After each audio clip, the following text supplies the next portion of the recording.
Lord దేవుడికి స్తోత్రములు కలుగునుగాక. ఆమెన్. కూడి వచ్చిన మీ అందరికీ కూడా నా హృదయపూర్వక వందల మరి శుభములు తెలియజేస్తా ఉన్నాను. దేవుడు మిమ్మల్ని దీవించునుగాక. ఆమెన్. చాలా మంచి సంతోషం. నేరుగా మన సమయాన్ని లేఖనాల గుండా గడిపే ప్రయత్నం చేద్దాం. ప్రకటన గ్రంథం 1వ అధ్యాయము, యోహాను రాసిన ప్రకటన గ్రంథము 1వ అధ్యాయము 10వ వచనం నుంచి గమనించుదాం.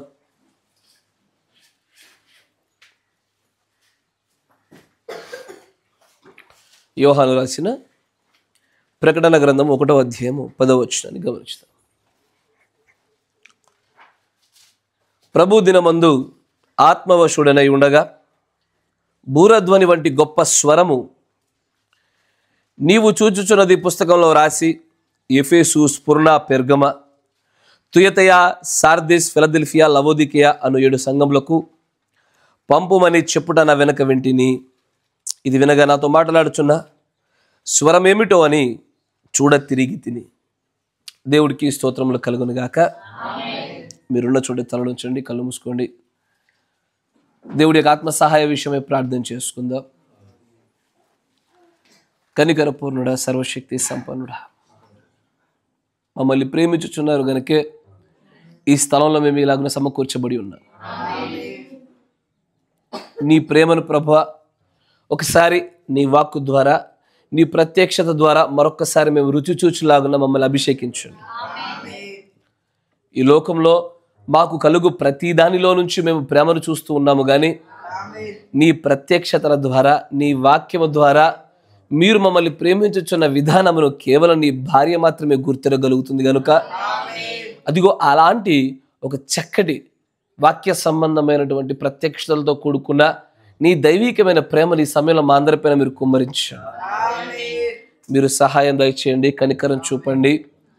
సమస్తమును మీ చిత్త ప్రకారంగానే జరిగింపజేయమని, బోధింపదగిన ఆత్మను, గ్రహింపు శక్తిని ఈ సమయంలో మా అందరిపైన మీరు కుమ్మరింపజేయమని ప్రభు అయిన యేసుక్రీస్తు నామంలో ప్రార్థన చేయుచున్నాము. ఆమేన్. ఆమేన్. కూర్చోండి. ప్రకటన గ్రంథము 1వ అధ్యాయము 10వ వచనం మనం గమనించినట్లయితే, దేవుడు యోహాను గారి చేత రచింపజేస్తా ఉన్నటువంటి ఒక గ్రంథము. బైబిల్లో ఉన్నటువంటి అన్ని గ్రంథాల కంటే ఈ గ్రంథం చాలా ప్రత్యేకమైంది. ఎందుకంటే దీనికంటే ముందున్నటువంటి గ్రంథాల్లో జరిగిపోయిన సంగతులు, ఆ కాలంలో జరుగుతున్న సంగతులు, కొన్ని మాత్రమే జరగనై ఉన్న సంగతులు రాశారు. కానీ ప్రకటన గ్రంథము, ప్రత్యక్షత గ్రంథము, ద బుక్ ఆఫ్ రెవల్యూషన్, ఈ పుస్తకంలో మాత్రము అత్యధికమైన శాతంలో 99% కంటే అధిక శాతంలో కూడా జరగనై ఉన్న సంగతులే కనబడతా ఉంటాయి. అయితే అన్నీ జరగనై ఉన్న సంగతులు కాదు, కానీ కొన్ని ఇదివరకే జరిగి ఉన్నను దానిని బహిర్గతం చేసే, ప్రత్యక్షతను మాత్రము భవిష్యత్ కాలంలో బయలుపరిచే విషయాల గురించి రాశారు. క్రియలను బట్టి కాదు, కానీ బయలుపరచబోవడమైన కార్యాన్ని బట్టి చూస్తే ఈ గ్రంథం అంతా కూడా భవిష్యత్తులో జరగబోయేదే. బైబిల్ అంతట్లో కూడా అద్భుతమైనటువంటి దర్శనాలు చూసినటువంటి వ్యక్తుల్లో ముగ్గురు వ్యక్తులు కనబడతారు. చాలా సహజాతీతమైనటువంటి, ఏ మానవుడు కూడా తనంతట తానుగా ఆశించటం వల్ల కాదు, కానీ దేవుడు తన ఎన్నికలో మాత్రమే ఇచ్చేటువంటి గొప్పదైనటువంటి లోతైన అత్యధిక బహుళ సంఖ్యలో దర్శనాలు చూసింది 3-4 కనబడతారు. 1 యెషయా, 2 యెహెజ్కేలు, 3 దానియేలు, 4ది యోహాను గారు. వీరికి కలిగిన దర్శనాల్ని గ్రహించడానికి కూడా పరిశుద్ధాత్మ యొక్క సహాయం కావాలి. అనేక మార్లు యెషయా గ్రంథాన్ని, దానియేలు గ్రంథాన్ని, యెహెజ్కేలు గ్రంథాన్ని చదివి ఉన్నవారు ఉన్నారు. నేటికి కూడా దాంట్లో కొన్ని లేఖనాలకు అర్థాలు తెలియకుండా దాటి వెళ్ళిపోయే పరిస్థితి కూడా ఉంది. వారికి బయలుపరచబడిన సంగతులు అంత సంక్లిష్టమైనటువంటివి. అలాంటి ఒక ఉన్నతమైనటువంటి దర్శనాల్లోకి వెళ్ళినటువంటి ఈ ప్రజల్లో, ఈ గొప్ప దైవజనులలో యోహాను గారు ఒకరు. ఈ యోహాను గారు ఆయన రాస్తూ ఆయన అంటాడు, నేను మొట్టమొదటిగా ఆత్మవశుడనైతే I got into the spirit. ఆయన మొట్టమొదటిగా ఆత్మవశుడైన తర్వాతే ఆయన ఒక స్వరాన్ని వినడము, ఆ స్వరం ఏమిటో అని వెనక్కి తిరిగి చూడడము, 7 సువర్ణ దీప స్తంభములు మధ్యలో సంచరించుచున్న మనుష్య కుమారుడు, ఆ స్వరం ఆయనతో 7 సంఘములకు రాయవలసిన సంగతులను ఆయా దూతలకు ఇది ప్రకటించమని చెప్తున్న సంగతులు కనబడతా ఉన్నాయి. దేవుడి యొక్క ప్రవక్త అంటారు, ఈ ప్రపంచంలో ఒక క్రైస్తవుడు తన క్రైస్తవ జీవితాన్ని జీవించాలి అంటే అసలు ఏదైనా సరే ప్రతి దానికి కూడా మొట్టమొదటి మెట్టుగా ఉన్నది ఆత్మవశులగుట. Getting into the spirit అంటే ఆత్మలోనికి మనం కొనిపోబడడం అనేటువంటి కార్యం జరగకపోతే అసలు క్రైస్తవ జీవితంలో ఒక అడుగు కూడా ముందుకు వెళ్ళేమంటున్నాడు ఆయన. ఎందుకని అలాగూ చెప్పవలసి వస్తుంది అంటే మనందరికీ తెలుసు. నేను దీన్ని హైదరాబాద్లో మాట్లాడాను ఒక 2 భాగాలుగా. వినిన వారికి ఈ విషయాలు తొందరగా గ్రహించగలుగుతారు, వినలేని వారికి ఇప్పుడు గ్రహించే ప్రయత్నం చేయండి. ఇప్పుడు నేను కేవలం రీక్యాప్ కొద్ది నిమిషాలు ఇస్తాను. కానీ ఈ ఆత్మవశులగుట అనే కార్యం తెలియకపోతే పరలోక రాజ్యానికి నువ్వు రాలేవు. ఇదంత ప్రాముఖ్యమైన విషయం ఇది. అయితే ఆయన అంటాడు, మొట్టమొదటిగా ఆత్మవశులు అవ్వాలి.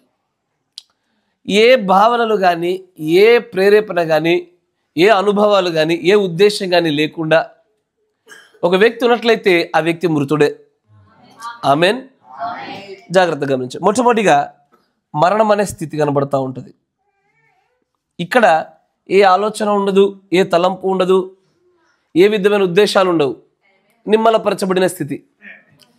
దీన్ని పూర్తిగా చల్లటి స్థితి అంటారు, చనిపోయిన స్థితి అది. కానీ ఇక్కడ నుండి ఒకసారి పైకి రాగానే మనుష్యుని ఆత్మ చేత నడిపించబడే స్థితి ఉంటుంది.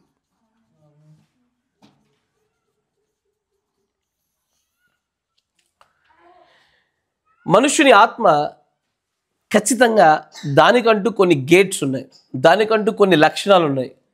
ప్రతి ఒక్కడి ఆత్మకి ఒక్కొక్క విధమైనటువంటి విధానం కనబడతా ఉంటుంది. ఆమెన్. అయితే ఈ మనుష్యుని ఆత్మలో ఈ సర్వమానవాళి ప్రపంచమంతా కూడా ఇదే స్థాయిలో ఉంది. మొత్తం ప్రపంచమంతా, అది హిందువేమి, క్రైస్తవుడేమి, బుద్ధుడేమి, జైనులేమి, దేవునిలోకి వచ్చిన వారేమి, ఎవరైనా సరే ఇదిగో ఈ స్థానంలోనే ప్రతి ఒక్కరు నిలబడతారు.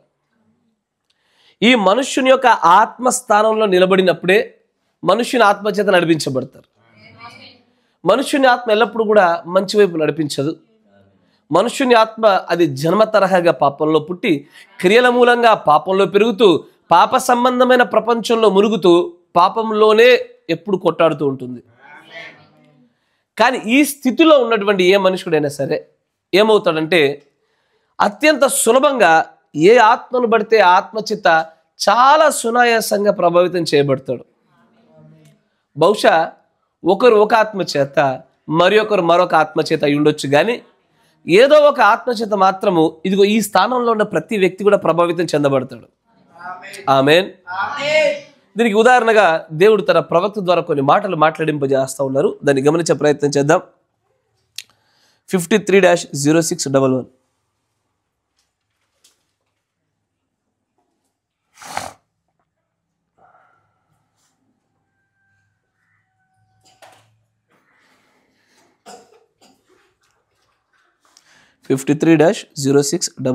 దాంట్లో 37వ పేర చూద్దాం. 37 పేర, తండ్రిని మాకు కనపరచుము అనేటువంటి వర్తమానంలో looking around at the nature of the people. ఒకసారి చుట్టూ తిరిగి చూస్తుంటే ప్రజల యొక్క వ్యక్తిత్వాలు గమనించండి. ద నేచర్ ఆఫ్ పీపుల్, ప్రజల యొక్క స్వభావాలు మీరు గమనించి చూడండి. సీయింగ్ దాట్, దాన్ని చూస్తుంటే we are in the spirit of last days. జాగ్రత్తగా గమనించాలి. ఇక్కడ ఏం మాట్లాడుతున్నారంటే దేవుని యొక్క ప్రవక్త, ఆత్మలు కాలములను బట్టి కూడా విభజించబడ్డాయి. అంటే అంత్య దినాలలో ఉండే ఆత్మ ఈరోజు పనిచేస్తుంది అంటున్నాడు ఆయన. మనం రకరకాల ఆత్మలను చూసాం. ప్రతి ఆత్మ ఒక ప్రత్యేకమైన కార్యాన్ని మనుషులు ఉత్పత్తి చేస్తుంది. అబద్ధం ఆడేవాడు, తాగేవాడు, భక్తి చేసేవాడు, మంచి చేసేవాడు, కీడు చేసేవాడు, ఏది చేసినా అది ఒక ఆత్మ ప్రభావం వల్లే ఉత్పత్తి అవుతుంది. అయితే ఇలాగే ఆయన అంటాడు, we are in the spirit of last days. జాగ్రత్తగా గమనించాలి. అంటే చివరి దినాలలో ఉండే ఆత్మ ప్రభావంలో ఈరోజు మనుషులు ఉన్నారు. చివరి దినాలలో రెండు ఆత్మలు పనిచేస్తాయి. ప్రతి ఆత్మకి కూడా ఆ రెండు ఆత్మలకు కూడా మళ్ళీ వాటి కింద పనిచేసే అనేకమైన సహాయపు ఆత్మలు ఉంటాయి. కానీ రెండు ఆత్మల ప్రభావంలో మనుషులు ఉంటారు చివరి దినాల్లో. అయితే ఒకటి దేవుడి ఆత్మ, రెండోది దుష్టాత్మ, దయ్యపాత్మ. చివరి దినాలలో ఉండే ఆత్మ అంటే చివరి దినాలలో కంటే ముందుండే ఆత్మలో కూడా వ్యత్యాసాలు ఉంటాయా? అవునండి. ఎందుకు దీన్ని ఎలా చెప్తున్నారంటే, రెండవ ప్రపంచ యుద్ధము జరగడానికంటే మునుపు ఈ భూమి మీద ఉండేటువంటి స్త్రీల యొక్క వస్త్రధారణ కానీ, పురుషుల యొక్క స్త్రీతత్వపు పరిస్థితులు కానీ, ఈ లోకంలో త్రాగుట కానీ, పాపపూరితమైన విషయాలు కానీ రెండవ ప్రపంచ యుద్ధానికంటే మునుపు వేరు, రెండవ ప్రపంచ యుద్ధం తర్వాత వేరు. ఎందుకంటే అగాధము తెరవబడిను, అనేకమైన ఆత్మలు బయట వెళ్ళను. అంటే కాలాన్ని విభజించి చూసినా కూడా ఆత్మల ప్రభావాలు మారుతూ వస్తున్నాయి. ఆదిమ సంఘ కాలంలో జాగ్రత్తగా గమనించండి. ఇప్పటి వరకు నేను మీకు దయ్యం యొక్క సాతానుగాడ వైపు ఉన్నటువంటి ఆత్మలు చూపిస్తున్నాను. అంత్య దినాల్లో రెండవ ప్రపంచ యుద్ధానికి తర్వాత ఉండేటువంటి ఆ అంత్యక్రీస్తు యొక్క దుష్టుడి యొక్క ఆత్మ ప్రభావం వేరు, దానికంటే ముందు దాని ప్రభావం వేరు. అప్పుడు పాపాల సంఖ్య తక్కువ, ఇప్పుడు పాపాల సంఖ్య ఎక్కువ. అందుకే మీరు గమనిస్తే మీ పిల్లల్లో చూడండి, ఒక 10-15 సంవత్సరాల కింద ఒక చిన్న లవ్ లెటర్ రాయాలంటే డిగ్రీయో ఎప్పుడో దాటితే కానీ రాయలేకపోయేవాడు. ఈ రోజున 1వ తరగతి పిల్లడు రాస్తున్నాడు. కరెక్టేనా? ఇది దేనికయ్యా అంటే, దేని వలన జరుగుతుంది అంటే, ఇది లాస్ట్ డేస్, అంత్య దినాల్లో ఉండే ఆత్మల ప్రభావాలు. మన పిల్లలు బంగారాలే కానీ ఆత్మలు బంగారాలు కాదు. మీరు వింటున్నారా? మన మంచులమే, మన పిల్లలు మంచివారే, కానీ వారి పైకి ప్రభావం చూపేటువంటి ఆత్మలు మంచివి కావు. అందుకే ఒకప్పుడు ఏ తప్పిదమైతే ఒక 20 ఏళ్ళ కింద 50 ఏళ్ళ కింద చేయడానికి ఎంతో ఘోరమైనటువంటి, అంటే ప్రత్యేకమైన సందర్భాల్లో మాత్రమే నువ్వు లేచి నిలబడు, వెనక్కి నిలబడు, ప్రార్థన దగ్గర నిలబడు. అక్కడ ఎలాగైతే కొన్ని సంవత్సరాల కింద ఒక పాపం చేయడానికి, ఒక తప్పిదం చేయడానికి ఎలాంటి ప్రేరేపణ అవసరం ఉందో ఈ రోజు అంత ప్రేరేపణ అక్కర్లేదు. ఒకప్పుడు మనుషులు చంపడానికి ఎంతటి ప్రేరేపణ ఉంటే తప్ప చేయలేరు. ఈ రోజున కోపంగా చూస్తేనే చంపెళ్ళిపోతున్నారు. కరెక్టేనా? అంటే లాస్ట్ డేస్ యొక్క స్పిరిట్, అంత్య దినాల యొక్క ఆత్మ ఒకటి ఉంది. ఈ ఆత్మ అధికంగా ప్రభావం చూపుతున్న కొలది పాపము చేయడము, సాతానుగాడి యొక్క ప్రణాళిక నెరవేర్చడము అత్యంత సులభంగా మారిపోయింది. అయితే ఈ మనుష్యుల ఆత్మ అనేటువంటి ఈ స్థాయిలో ఉన్నప్పుడు ఈ రెండు ఆత్మల్లో ఏదైనా ఒక ఆత్మ చేత అత్యంత బలీయముగా నువ్వు ప్రభావితం చెందబడతావు. ఏదైనా ఒక ఆత్మ చేత చాలా సులభంగా చెందించబడతాం మనం. జాగ్రత్తగా గమనించండి. ఇంకొంచెం ముందు చూడాలంటాడు, they had to get in the spirit of antediluvian world before they could be destroyed. ఏంటది చూసారా? ఆయన ఏమంటున్నాడంటే, ఈ లోకము ఇప్పుడు ఇది మరలా నాశనం అవ్వాలి అంటే జలప్రళయానికి ముందున్న ఏ ఆత్మ ఉన్నదో అదిగో ఆ ఆత్మస్థాయిలోనికి ఈ ప్రపంచం వస్తేనే ఇప్పుడు ఈ ప్రపంచము నశించిపోతుంది, నాశనమైపోతుంది. కాలాలను బట్టి కూడా ఆత్మ ప్రభావాలు మారుతున్నాయి. జలప్రళయానికి ముందున్నటువంటి ఆత్మలు అత్యంత భయంకరం కాబట్టి దేవుడు నాశనం చేయాలని నిర్ణయం తీసుకున్నారు. మధ్యలో తర్వాత ప్రక్షాళన చేయబడింది కనుక దేవుడు వెంటనే మళ్ళీ క్షమించేశాడు. మరలా ఇప్పుడు అదే ఆత్మ, ఏ ఆత్మ అయితే జలప్రళయానికి ముందుగా ఉండేదో అదే ఆత్మ ప్రభావము ఇప్పుడు నేడు మరలా పెరుగుతూ వస్తుంది. ఇప్పుడు కూడా అంతమనే దగ్గరగానే ఉంది. దేవుడి ఆత్మ వైపు కూడా కాలాన్ని బట్టి ఆత్మలు మారుతూ ఉంటాయి. మీరు గమనిస్తే ఆదిమ సంఘకాలంలో దేవుడి దగ్గర నుంచి పంపబడిన ఒక ఆత్మ ఉంది. అది పౌలు, అది సింహపు స్వభావాన్ని కలిగింది. ఈ చివరి దినాల్లో ఓ పక్షిరాజును, తన యొక్క నిజ ప్రవక్త అయిన బ్రహ్నం గారిని పంపడం జరిగింది. అంటే కాలాన్ని బట్టి కూడా ఆత్మలు ఆధారపడి ఉంటాయా? అబ్సల్యూట్లీ, ఖచ్చితంగా. ఒక విశ్వాసి యొక్క వయస్సును బట్టి ఆత్మలు ఎలాగో పనిచేస్తాయో, కాలం అనే ప్రణాళికలు కూడా ఆత్మలు పనిచేస్తున్నాయి. ఒక బాలుల్లో పనిచేసే ఆత్మ పెద్దోళ్ళలో పనిచేయదు.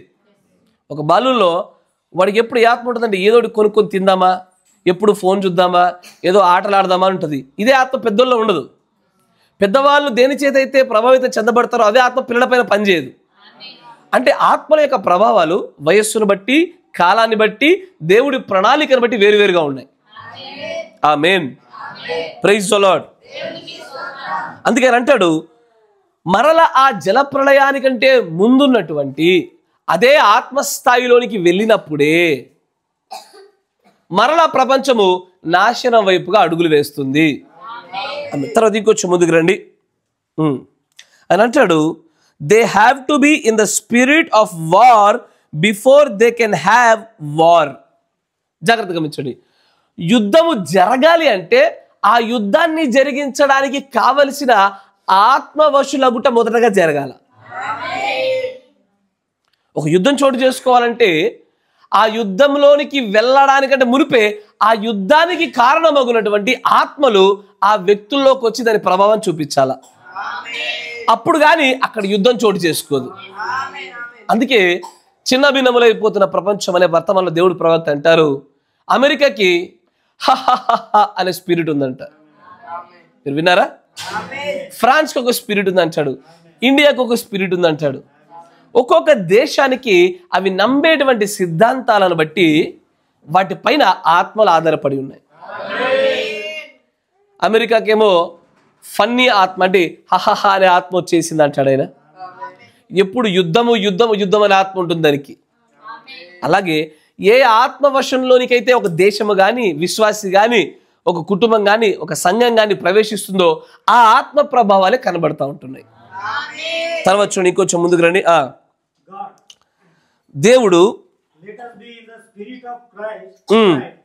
ఆలోచించండి, ఆయన అంటాడు, ఈ రోజునైతే ఈ రాత్రి వేళలో మనము క్రీస్తు యొక్క ఆత్మవశంలోనికి వెళ్ళిపోదాం. ఎందుకంటే క్రీస్తు ఆత్మవశములుగా మనం మారితేనే క్రీస్తు యొక్క లక్షణాలు మనలో కనబడతాయి.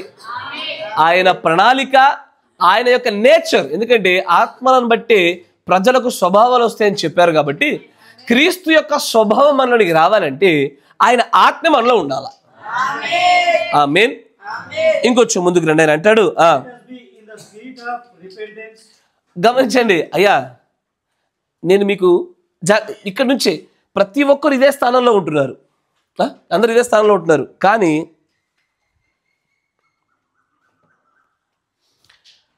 దేవుడి యొక్క ప్రవక్త ప్రస్తావిస్తున్న ఆత్మలను గమనిస్తే, దేవుడు ఆత్మ లేకుండా అసలు ఈ లోకంలో ఏమీ చేయలేమన్న విషయం మీకు అర్థమవుద్ది.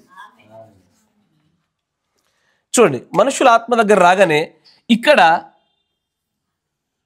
రెండు దిశలు, అంటే రెండు రకాల ఆత్మల చేత ప్రభావితం చెందబడేటువంటి అవకాశం ఉంది. ఒకటి, పర్లేదు కరెంట్ వచ్చినప్పుడు కనబడుద్ది. ఒకటి పర్లేదు, నువ్వు దూరం సరిపోతుంది, లైట్ సరిపోతుంది. ఒకటి అంత్య దినములందు ఉండే ఆత్మ.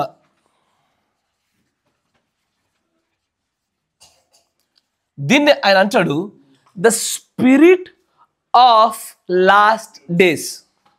జాగ్రత్తగా గమనించాలి అయ్యా, స్పిరిట్ ఆఫ్ లాస్ట్ డేస్ అన్నాడు చూసారా. అంటే ఈ ఆత్మ కేవలం అంత్య దినాల్లోనే ఉంటుంది, దాని ప్రభావం అంత్య దినాల్లోనే కనపరుస్తుంది. ఇది అంత్య దినాల్లో ఏం చేస్తుంది? ఈ ఆత్మ దేనికి బాధ్యత వహిస్తుందంటే, అంత్య దినాలలో మనుషులు ఒకరిపైన ఒకరు యుద్ధాలు చేసుకొని దేశంపైకి దేశము, రాజ్యంపైకి రాజ్యం వచ్చినట్లుగా చేసి సమాధానం లేకుండా చేయగలిగేటువంటి బాధ్యత ఈ అంత్య దినములందు ఉండే ఆత్మ యొక్క ప్రభావం. అంతేకాకుండా మనుష్యుల మధ్యలో ప్రేమను కూడా చంపేటువంటిది ఈ ఆత్మే. ఎందుకంటే దేవుడు ఏమంటాడు, అంతం వరకు ధన్యుడు. అనేకుల ప్రేమ ఎందుకు చల్లారుతుంది? దేన్ని బట్టి చల్లారుతుంది? ప్రారంభము జానే జరుగుతుంది కానీ అంతం వరకు కొనసాగించలేకపోతున్నారు. అంతంలో కొనసాగింపలేకపోవడానికి ఏది అడ్డుగా నిలబడ్డది? ఆ అంత్య దినముల నుండే ఆత్మ అడ్డుగా ఉంది. ఆ అంత్య దినాల్లో ఉండే ఆత్మ అధికంగా దాని ప్రభావం చూపుచున్న కొలది అది ప్రేమల్ని హరించేస్తుంది, యుద్ధాలను ప్రారంభించేస్తుంది, దేశాలు పైకి వస్తాయి, రాజ్యాల పైకి వస్తాయి. విపరీతమైన సంక్షోభాన్ని ఇది ఏర్పాటు చేసి చివరికి ప్రపంచమంతా యుద్ధంలోనికి వెళ్ళినట్లుగా చేసే ఆత్మ ఈ ఆత్మ, అంత్య దినములో ఉండే ఆత్మ. మీకు అర్థమైందిగా, మనుష్యుల ఆత్మ అనే స్థానంలో నుండి రెండు దిశలు, ఒకటి సాతాను వైపు, రెండు దేవుడి వైపు. కరెక్టేనా? ప్రవక్త బ్రహ్నం గారు ప్రస్తావించిన ఆత్మలు మీ ముందు పెడతా ఉన్నా.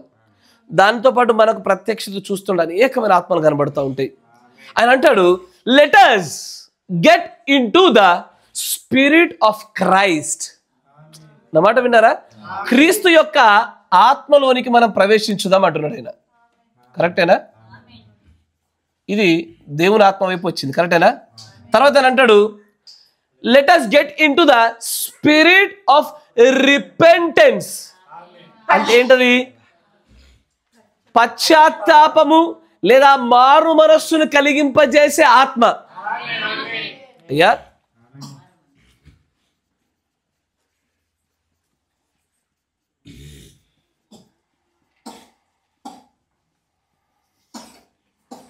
మారు మనస్సు లేదా పశ్చాత్తాపం కలిగించే ఆత్మ. ఇప్పుడు ఈ ఆత్మ దేనికి రెస్పాన్సిబుల్ తెలుసా? ఈ ఆత్మ వచ్చినప్పుడు ఎలా సాగుతుందో చెప్తాను చూడండి.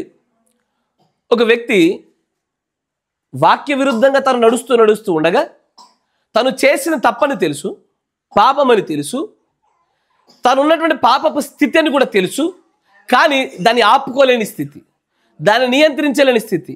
దేనిగా నియంత్రించలేకపోతున్నారు? వచ్చి ఇది తప్పు అని చెప్పినా కూడా వారిలో వాత వేయబడిన మనస్సాక్షి వలె ఉంటూ ఏ విధమైన బాధను, దైవ చిత్తానుసారమైన దుఃఖమును కలిగింపజేయలేని పరిస్థితిలో ఉండగా ఎప్పుడైతే ఈ ఆత్మ వస్తుందో, ఈ ఆత్మ రాగానే అయ్యో నేను ఇంతటి పాపానికి ఒడిగట్టానా, దేవుడికి ఇంత విరోధంగా నడిచానా, వెంటనే తనలోనే ఒక క్షమాపణ కోరుకునే గుణము, తన మనస్సు ఇప్పటి వరకు నడిచినటువంటి ఆలోచన నడకలన్నీ కూడా వెంటనే తిప్పివేసుకోవలసినటువంటి ఒక నిర్ణయం రావడానికి ఈ ఆత్మే కారణం. ఈ ఆత్మే బాప్తిస్మములో మొట్టమొదటిగా ఆత్మరూపంగా కార్యం చేసేది. ఎందుకంటే దేవుడి యొక్క రాజ్య సువార్త ఒక వ్యక్తికి వినిపింపగానే ఒక 10 మందికి చెప్పి చూడండి, దానిలో ఒకరు లేదా ఇద్దరు మాత్రమే వెంటనే మారుమనస్సు పొందుతారు. మిగిలిన కొంతమంది ఆలోచిస్తారు, కొంతమంది తృణీకరించేస్తారు. ఆ అంగీకరించిన వారు ఎందుకు అంగీకరించారయ్యా అంటే వారిలో ద స్పిరిట్ ఆఫ్ రిపెంటెన్స్ ఉంది. మొత్తం దైవ సంబంధమైన ఆత్మలన్నీ ఒకటే, దేవుడి ఆత్మలే.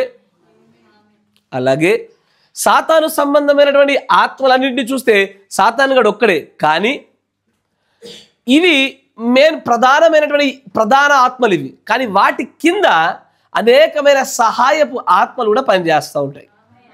అందుకని అంటాడు, ఈ రోజున ఇదిగో ఈ మనుషుల స్థాయి అనేటువంటి ఈ స్థితిలో నుండి మనము క్రీస్తు యొక్క ఆత్మలోనికి మరియు ద స్పిరిట్ ఆఫ్ రిపెంటెన్స్, పశ్చాత్తాపము అనే ఆత్మవశులు అవుదాము. ఆమెన్. ఈ పైన దిశ ఆత్మవశులు అవుదామంటాడు. తర్వాత చూడండి, ఆయన మరొక మాట అంటాడు, మరొక స్పిరిట్ గురించి చెప్తా ఉంటాడు అక్కడ. The spirit of faith. అయ్యా జాగ్రత్తగా గమనించండి. ద స్పిరిట్ ఆఫ్ ఫెయిత్ పెట్టానా? ఇది నేను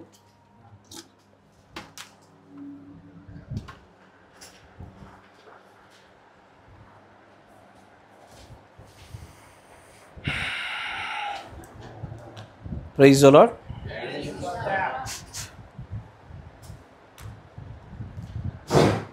మంచిది. సరే, కరెంట్ వచ్చింది, మీరు అందరూ చూశారు. జాగ్రత్తగా వాక్యం మీద వాక్యం పైన మనము ఫోకస్ చేసే ప్రయత్నం చేద్దాం. జాగ్రత్తగా గమనించండి. ఇక్కడ ఆయన అంటాడు, స్పిరిట్ ఆఫ్ రిపెంటెన్స్కి, స్పిరిట్ ఆఫ్ ఫెయిత్కి ఇది కనెక్షన్ ఇవ్వచ్చు కదరా. నేను చెప్పేదాకా చూడడం అవసరం అన్న. ఎవరో ఒకరు తెలిసిన వాళ్ళు వచ్చి కనెక్షన్ ఇస్తే ఏమవుద్ది? అది ఆ వైర్లెస్ కనెక్షన్.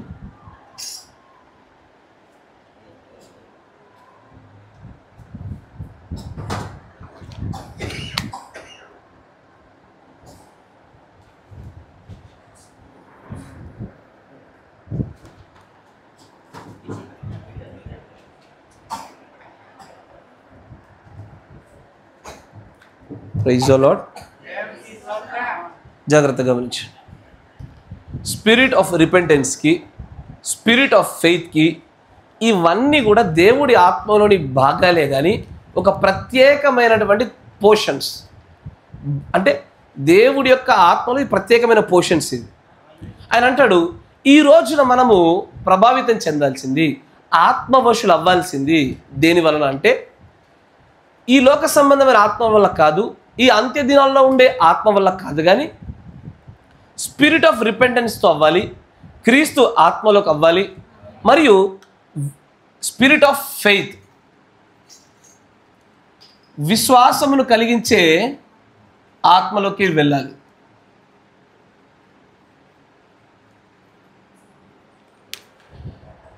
బ్రదర్, నాకు అన్ని విషయాలలో విశ్వాసం ఉంది కానీ కొన్ని విషయాల్లో నాకు విశ్వాసం కొద్దుగా ఉంది, లేదా అయ్యా నాకు మిగిలిన వారితో పోలిస్తే కొంచెం అల్పమైన విశ్వాసం ఉంది అని నీకు ఎప్పుడన్నా అనిపిస్తే దానికి కారణం ఈ ఆత్మే.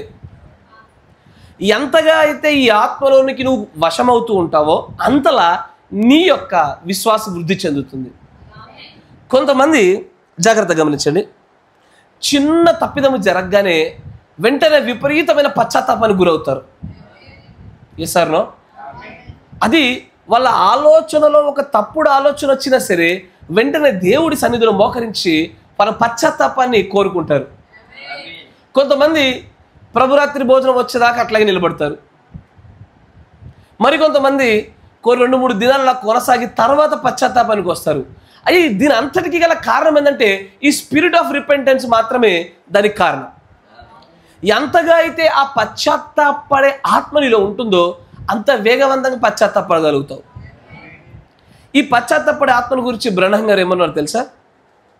మరొక రూపంలో చెప్తాడు, I sin every day, I sin every hour, I sin every minute, I confess my sin every day, I confess my sin every hour, I confess my sin every minute.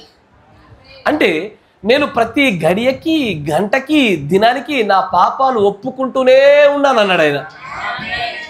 ఎందుకు ఆ మాట పలికాడంటే ఆయనలో ఈ యొక్క ద స్పిరిట్ ఆఫ్ రిపెంటెన్స్ అనేది అత్యధికంగా ఉండినది గనుకే అతడు అలాగున దేవుడి దగ్గర తన పాపాలు ఒప్పుకోవడానికి అవకాశం కలిగి ఉంది. దావీదు రాజుకి మిగిలిన రాజులకి ఉన్న ఏకైక తేడా ఇదొకటే. ఆదిలో ఏది ఆదాము అవ్వల దినములో ఆదాము దగ్గర లేనిది కూడా ఇది ఒకటే. ఎందుకంటే అతను పాపం చేశాడు కానీ ఒప్పుకోలే. ఈ స్పిరిట్ ఆఫ్ రిపెంటెన్సే కయ్యనుని హేబేల్ని వేరు చేసింది. హేబేలు కయ్యను ఇరువుడు వేరు వేరు వ్యత్యాసమైనటువంటి లక్షణాలు కలిగిన వారు. కయ్యనులో ఈ పశ్చాత్తాపడేటువంటి ఈ ఆత్మ లేదు కాబట్టి వాడెన్నడూ కూడా తప్పు చేశాడని ఒప్పుకోలేదు. శిక్ష పొందుకున్న తర్వాతే నా దోష శిక్ష భరించడంతో గొప్పదని ఒప్పుకున్నాడు. ఏశావు లాంటి వాడు కూడా తన యొక్క ఆశీర్వాదాలు పోగొట్టుకున్న తర్వాత మొత్తం సర్వాన్ని కోల్పోయినాక అప్పుడు క్షమాపణ అడుగుతాడు. అంటే ఈ స్పిరిట్ ఆఫ్ రిపెంటెన్స్ రావాలి. ఎప్పుడు రావాలి? ఇన్ టైంలో రావాలి, సరైన సమయంలో రావాలి. కరెక్టేనా అని అంటాడు. ఈ మనుషుల ఆత్మ అంటే ఈ స్థితిలో ఉన్నప్పుడు నీకు దైవత్వాన్ని గురించి, దేవుని గురించి, లేఖనాల గురించి ఎలాంటి ఆలోచన స్పృహ ఉండదు. మీకు ఉదాహరణ చెప్పాలంటే మీరు మీ ఏదైనా జీవనోపాధి పనులు చేస్తున్నప్పుడు కానీ, స్నేహితులతో మాట్లాడుతున్నప్పుడు కానీ, ఒక విశ్వాసం మరొక విశ్వాసంతో మాట్లాడుతున్నప్పుడు కానీ, చిన్నపిల్లలతో ఆడుతున్నప్పుడు కానీ మోస్ట్ ఆఫ్ ద టైమ్స్ దేవుడి ఆత్మవశులుగా ఉండరు. ఎల్లవేళ మనుష్యుని ఆత్మ చేత ముందుకు సాగుతూ ఉంటారు. కరెక్టేనా? ఇదిగో ఆ స్థితిలో నుంచి ప్రభావితం చెందించబడే 2 వర్గాలను చూపిస్తూ ఆయన అంటాడు, ఈ రోజున ఇదిగో ఈ ఆత్మవశులు అవ్వకుండా అంత్యదినములందుండే ఆత్మవశం అవుతున్నా కొలది లోకం ఎలాగో నాశనం వైపు అడుగులు వేస్తుందో మనం అలాగే అడుగులు వేస్తున్నాం. ఆమేన్. ఇకొచ్చి ముందు రండి, ఆయన ఏమంటాడు చూద్దాం. Give it as tonight our Father these great treasures of life, they are so freely just by asking, realizing the greatest things of life and the only real lasting things are unseen. ఏ ఆత్మవశులుగా మనం అవ్వాలో ఆ ఆత్మలను గురించి మాట్లాడతానంటాడు. ఇవి మనం ఈ లోకంలో చూడగలిగే అతి గొప్ప సంపదలో గొప్ప సంపద ఇది. ఇవి కంటితో చూడలేకుండా దేవుడు మాత్రమే ఉచితంగా ఇచ్చే సంపద అంటున్నాడు ఆయన. ఆమేన్. ఇంకొంచెం ముందుకు రండి. ఆయన అంటాడు, అండ్ మే దై spirit come and fill every heart, reclaim every backslided and save every sinner. వెనక్కి జారి పడిపోయిన బ్యాక్ స్లైడర్ అంటే వెనక్కి జారి పడిపోయిన వారు కొంతమంది, మరియు పాపులుగా ఉన్న వారు కొంతమంది, వీరిని అందరినీ ప్రభువా రక్షించు. వీరిలోనికి ఇదిగో ఈ స్పిరిట్ ఆఫ్ రిపెంటెన్స్ ని, ద స్పిరిట్ ఆఫ్ క్రైస్ట్ ని, ద స్పిరిట్ ఆఫ్ ఫెయిత్ ని, ఈ 3 రకాల ఆత్మల్ని వీళ్ళ నింపు ప్రభువా అని అడుగుతా ఉన్నాడు ఆయన. తర్వాత చూడండి, And may those who are seeking the baptism of the Holy Spirit, may he come tonight and fill every heart. May the sick be healed. God receive glory, for we ask it in the name of his beloved Son, Jesus our Lord. Amen. ఆమేన్. చాలా మంచిది. మరొక quotation మేము ముందు పెడతాను. 54-0130E.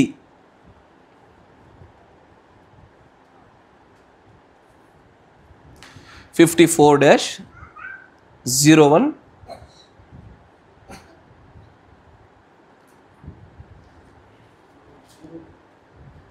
0103, correct, 0103E. దానిలో 104వ పేర చూడండి, 104.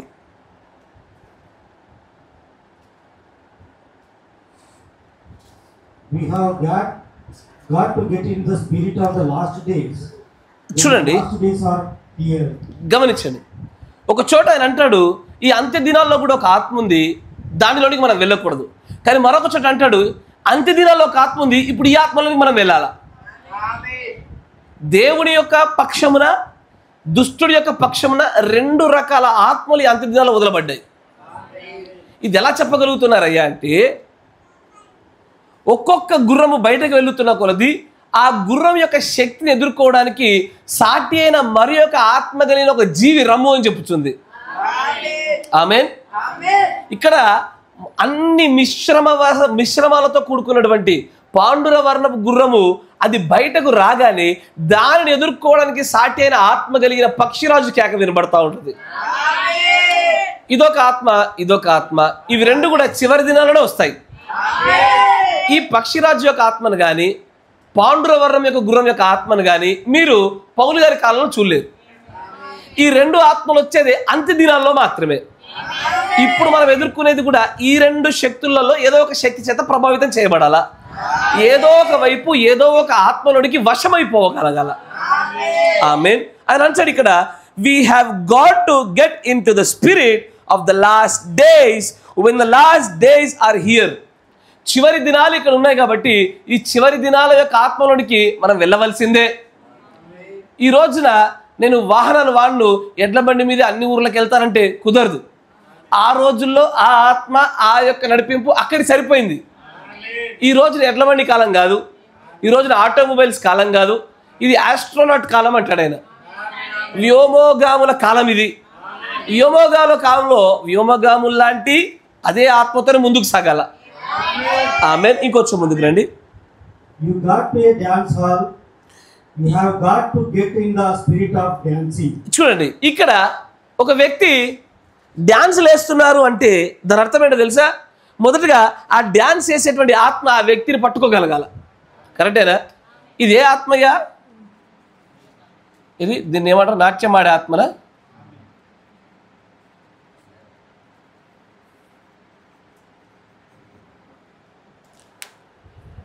ఎప్పుడైనా గమనించండి, బాగా డ్యాన్సులు జరుగుతున్నటువంటి ఒక చోట మీరు ఉన్నారనుకోండి, ఫస్ట్ భక్తిగానే ఉంటాం ప్రారంభం. అసలు నేను పరిశుద్ధుని, నన్ను ఎవడు కదిలించలేదంటే ఉంటుంది అక్కడ కథ. తర్వాత ఆ పాటలు, ఆ మ్యూజిక్ వింటున్న కొద్దీ తెలియకుండా మెల్లమెల్లగా తలుగుతుంది. స్లోగా ఆపుకుంటూ గుర్తుపట్టుకొని, ఎవరు చూస్తలేరుగా, ఓకే కాసేపు మళ్ళీ అయినా కాసేపు అయిన తర్వాత తెలియకుండానే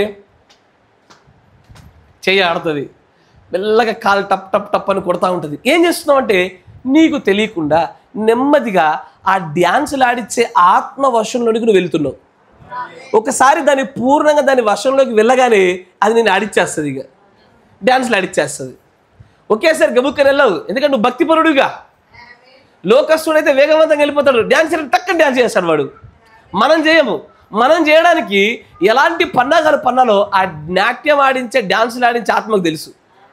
అది మెల్లగా దోస్తుగాని ద్వారా వస్తుంది. అది అరే యవ్వనస్తులు రా, ఎంజాయ్ చేయాలి మమ్మ. మెల్లగా ఎట్లాంటి కన్విన్సింగ్, రాజీ పెట్టే విధానంలో చక్కటి మాటలు, ఎవరు చూడట్లేదని, అరే ఎవరు చేస్తలేరని మెల్లమెల్ల మెల్లమెల్ల మెల్లమెల్ల మెల్లమెల్లగా మనం అప్పుడే వెంటనే ఊగము. ఏం చేస్తారు, ఇట్రారా లేచినప్పుడు అప్పుడు వెంటనే మన అంటే మనలో భక్తి ఉందిగా, దేవుడి యొక్క జీవంగా బీజం ఉందిగా, అది వెంటనే చేయనివ్వదు. ఇట్రా పట్టుకొని, ఇగో ఏమన్నా డ్యాన్స్ అంటే ఇంతే, ఇగో ఇట్లే ఇక వాడు పట్టుకొని మరి ఆడిస్తాడు. అప్పుడు కూడా ఎట్లుంటామంటే అంటుంటావు. ఒక్కసారి కూర్చో, ఆ ఆత్మవశంలోకి వెళ్ళిపోగానే ఇక నువ్వు మైకేల్ జాక్సనే. ఇక వాడు తర్వాత ఆగురబాబుని వాడే ఆడాలి నేను. ఇక అంతలాగా ఆత్మవశంలోకి వెళ్ళిపోతారు. నా మాట వింటున్నారా? ఇప్పుడు నేను దీన్ని ఎలా చెప్తున్నానో అలాగే ప్రతి ఒక్క క్రియకి కారణమయ్యే ఆత్మలోనికి మనిషి అట్లాగే వెళ్తాడు. భక్తిహీనత అనే ఆత్మ ఒక్కసారి రాదు. అది నెమ్మదిగా అంచెలంచెలుగా కొరుకు పుండులాగా తెలియకుండా మెల్లగా వస్తుంది. అబద్ధమాడు ఆత్మ గుర్తుందా? రామోద్గిలాది యొక్క కార్యక్రమంలో మనము చూస్తాము, పరలోకంలో నుంచి ఒక అబద్ధమాడు ఆత్మ దిగి వస్తుంది. అది కూడా అంచెలంచెలుగా ఆ ఆత్మవశులు అయితేనే ఆ కార్యం జరుగుద్ది. అలాగే దేవుడు ప్రవక్త అంటాడు, మీరు డ్యాన్స్ చేయాలనుకోండి, మొదటగా ఆ డ్యాన్స్ ఆత్మ మీలో ఉండాలా. ఆ ఆత్మవశులు అవ్వంది మీరు డ్యాన్స్ చేయలేరు. యుద్ధాలు చేసే ఆత్మవశులు అవ్వంది యుద్ధం చేయలేరు. నవ్వే ఆత్మలోనికి మీరు రాంది. నేను పదే జబర్దస్త్కి బాగా ఆకర్షించబడుతున్నా బ్రదర్ అంటే నువ్వు ఆత్మవశుడుగానే ఉన్నావు. ఎప్పుడు ఆ ఆత్మవశులు అయితేనే అవి నీకు ఆనందకరంగా కనబడతా ఉంటాయి, నీ కన్నులకు విందుగా కనబడతా ఉంటాయి, నేత్రాశలోనికి నిన్ను బాగా నెట్టిపడేస్తూ ఉంటాయి. ఆమేన్. ఇంకొచ్చి ముందు నేను అంటాడు, నీవు సంఘానికి వెళ్తావు, వర్షిప్ అంటే ఆరాధన ఆత్మ.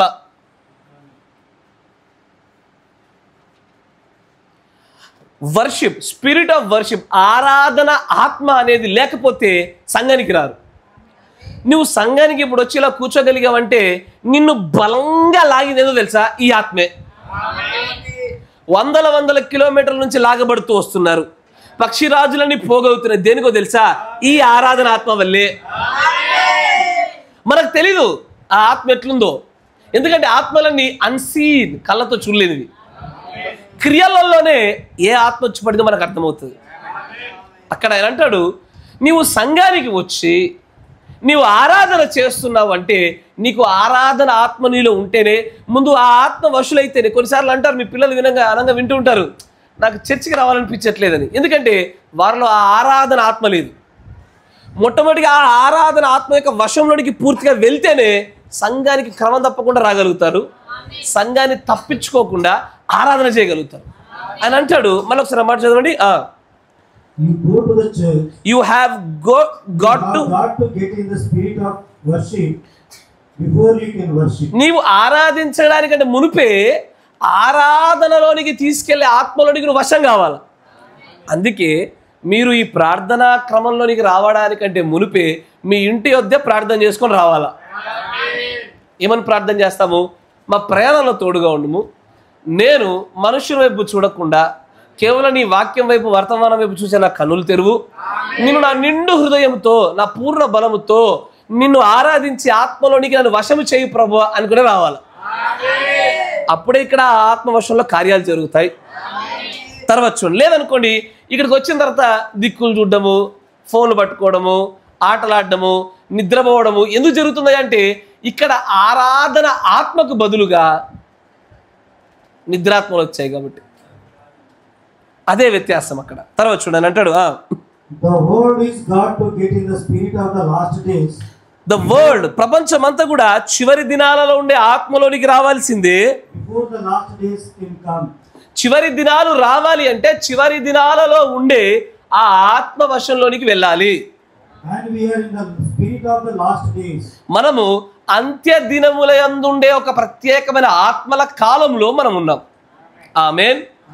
తర్వాత చూడండి, And God is promised that these things would be here. దేవుడు ఈ అంత్య దినాల్లో ఇవన్నీ ఇక్కడ ఉంటాయని వాగ్దానం చేశాడు ఆయన. And that's what we have got. అదే ఈ రోజున మనం పొందుకున్నాము. We are in the last days. మనము చివరి దినాల్లో ఉన్నాము. And men and women are sitting asleep and don't realize it. ఈ రోజున స్త్రీ పురుషులు దీనిని గుర్తుపట్టలేకపోతున్నారు. మంచిగా గమనించండి. సమస్య అంతా కూడా నేను ఏ దినాల్లో ఉన్నా, ఏ ఆత్మలో ఉన్నా, నాలో క్రియలకు ఏ ఆత్మ కారణం అవుతుంది, నేను ఏ ఆత్మ వశంలో ఉండి ఈ కార్యాలు చేయగలుగుతున్నాను, ఈ విషయాల్ని గుర్తుపట్టలేకపోవడమే స్త్రీ పురుషుల యొక్క తప్పిదం అంటున్నాడు ఆయన. ఈరోజు అది కొదువైపోయింది. ఇప్పుడు నేను భయంకరంగా బూతులు మాట్లాడుతూ నాకు పరిశుద్ధాత్మ ఉంది అనుకుంటున్నాను. బూతులు ఎప్పుడు కూడా పరిశుద్ధాత్మ వశంలో ఉన్న వ్యక్తిలోంచి రావు. కరెక్టేనా? దుర్భాష దేవుడు ఆత్మవశంలో ఉన్న వ్యక్తిలోంచి రాదు. ఎందుకంటే సజ్జనుడు యొక్క నింపబడిన మంచి ధననిధిలో నుంచి మంచి విషయాలు బయటపడతాయి. నాలో నుండి చెడ్డ విషయాలు బయటపడతా ఉన్నాయి అనుకోండి, దాని అర్థము నేను అలాంటి ఆత్మచేతే మొట్టమొదటి నింపబడ్డాను. ఆమె తర్వాత And the morals, I met a young boy here the other day some time ago. చాలు, ఇంకొక వర్తమానం చూసుకొని మనం ముందుకు అయిపోదాం. ఈ వర్తమానం చాలా టైం అయిపోతుంది. ఇంకా రీక్యాప్లోనే ఉన్నాము. 54-0512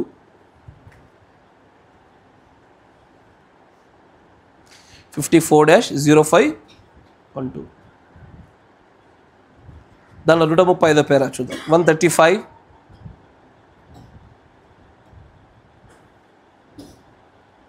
That's the way it is when you used to go to the dances. I don't believe you would go now. 134 నుంచి చూడండి, 134 నుంచి. How about you? నీ గురించి ఏమైంది ఓ క్రైస్తవుడా? మంచిది, that's right. అది సరి అయినది. You have got to get in the spirit of it. నీవు మొట్టమొదటిగా ఆత్మవశుడు అవ్వాలా. ఆమేన్. తర్వాత నీవు డాన్సుల్లోకి వెళ్ళినప్పుడు ఇదే జరుగుతుంది, నీకు తెలుసా? నీవు ఇప్పుడు అక్కడికి వెళ్తున్నావని నమ్మట్లేదు కానీ, నేను ఖచ్చితంగా నమ్మట్లేదు కానీ, ఒకవేళ నువ్వు అక్కడికి వెళ్ళే వాడవు, వెళ్ళేదానవు అయ్యి ఉంటే గనక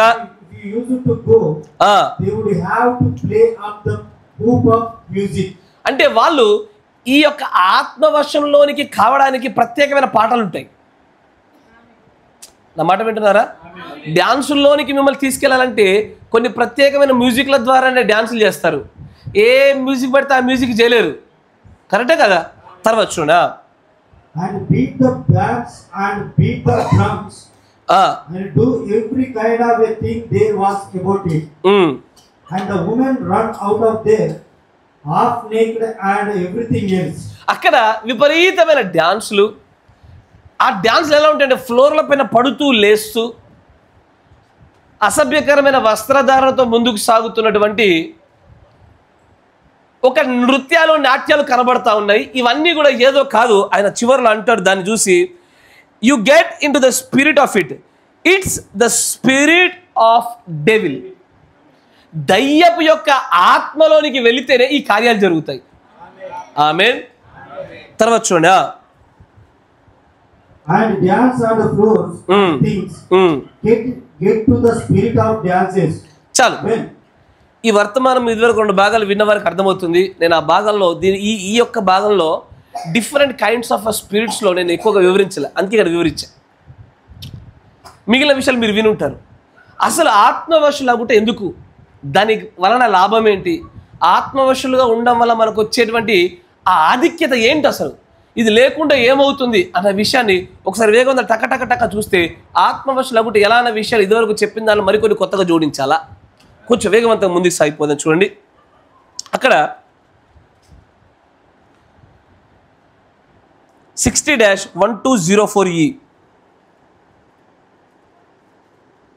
60-1204E దానిలో 132 పేరు.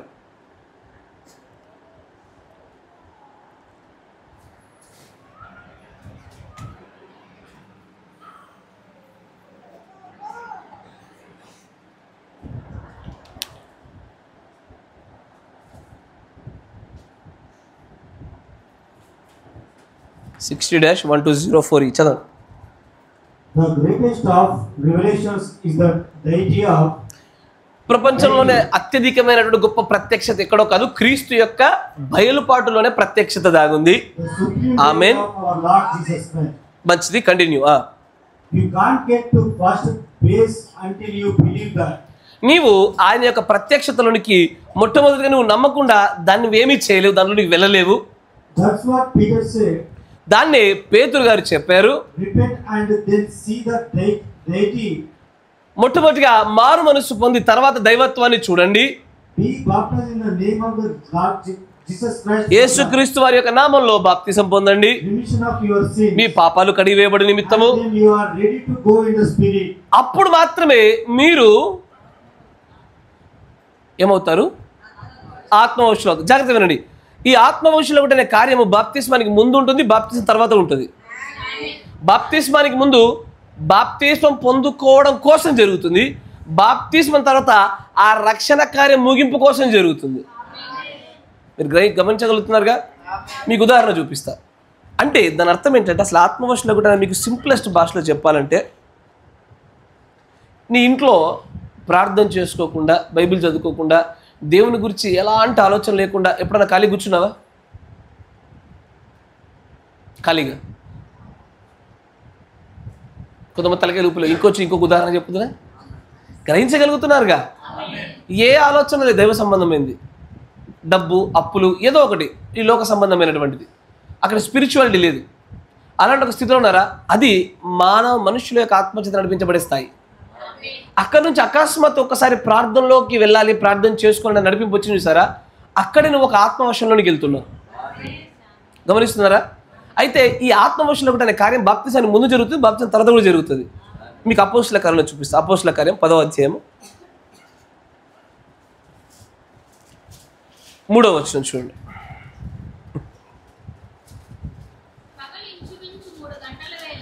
పగలు ఇంచుమించు 3 గంటల వేళ దేవుడి దూత అతడి యుద్ధకు వచ్చి కొర్నేలి. గమనించండి, ఇంకొద్ది నిమిషాలు మీరు చూస్తారు, ఇదివరకు మీరు విన్న దాంట్లో మీకు అర్థమవచ్చు. అసలు ఆత్మవశులు అవ్వకుండా ఒక దర్శనం కలగదు, ఆత్మవశులు అవ్వకుండా దేవుడి యుద్ధం నుంచి ఒక కల రాదు, ఆత్మవశులు అవ్వకుండా దైవ సంబంధం ఏ కార్యము నువ్వు చేయలేవు, వినలేవు, చూడలేవు.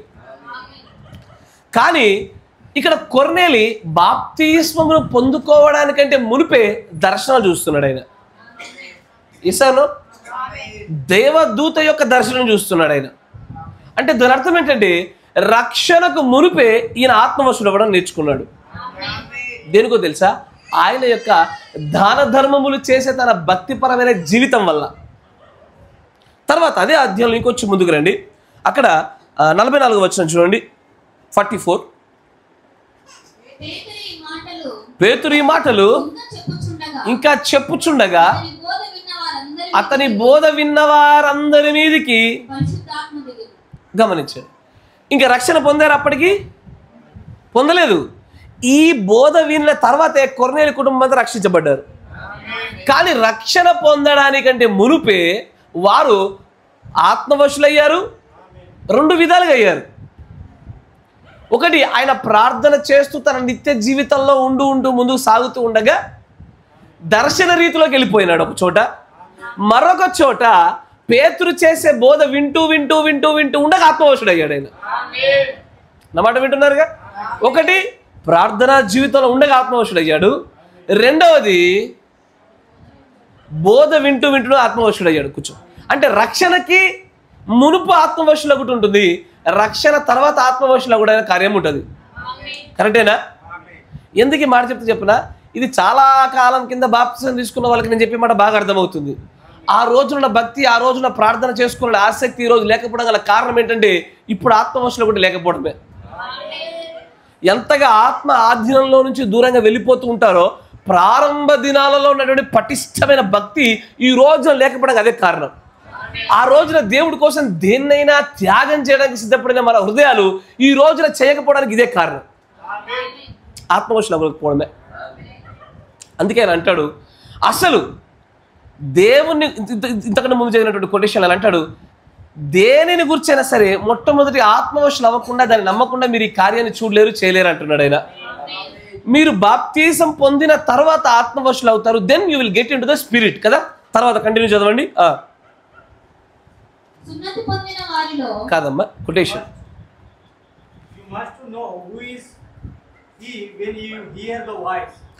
ఇక్కడ ఇది అటిచ్చేయండి. ఒక్క మైక్, ఇన్ని మైకులు ఉన్నా కూడా సంఘంలో మార్చి మార్చి వాడుతున్నారు. చదవండి మళ్ళీ. వెన్ you must know నీకు ముందు తెలిసి ఉండాలి who is he ఆయన ఎవరు అనేది. is when you hear the voice. నీవు ఆయన స్వరం వినున్నప్పుడు ఆ ముందుగా ఆయన ఎవరో తెలిసి ఉండాలి. మీకు అర్థమవుతుందిగా. తర్వాత all right, మంచిది. the same voice that sounded on Mount Sinai, the same voice that sounded on Mount Transfiguration, ఆ యొక్క సీనాయి కొండ పైన, రూపాంతరపు కొండ పైన వినబడిన అదే స్వరము, the same one, అదే స్వరము, one like the Son of Man. అది మనుష్య కుమారుడి యొక్క స్వరం వలె ఉన్నది. Now watch in this text verse. All right, మంచిది. 12th chapter. Now ఇప్పుడు చూడండి, గమనించండి. we are going to leave these churches alone just for a minute, because this whole week coming on these churches, see, so we are just going to pass over that. But he said, this I am going to direct you to send this message. చాలు, దాన్ని అక్కడ ఉంచండి. అదే వర్తమానం 124 పేరు చూడండి. 124 జాగ్రత్త. All right, now was in the spirit on the Lord's day. ఆయన ప్రభువు దినమందు యోహాను గారు ఆత్మవశుడు అయ్యాడు. Now remember, ఇప్పుడు జ్ఞాపకం ఉంచుకోండి. the first thing you have to do is what? మీకు తెలుసా, భక్తిలో మీరు చేయవలసిన మొట్టమొదటి కార్యం ఏంటంటే, మొట్టమొదటిగా ఏంటది? Get in the spirit. ఆత్మవశుల కూడా నేర్చుకోగలగాల. తర్వాత how is this revelations going to ever come to you? అంటే ఆత్మవశులైతే ఏమేం జరుగుతుందో చెప్తున్నాడు ఆయన. ఆత్మవశులైతే ఏమవుతుంది? మొట్టమొదటిగా ప్రత్యక్షతలు వస్తాయి.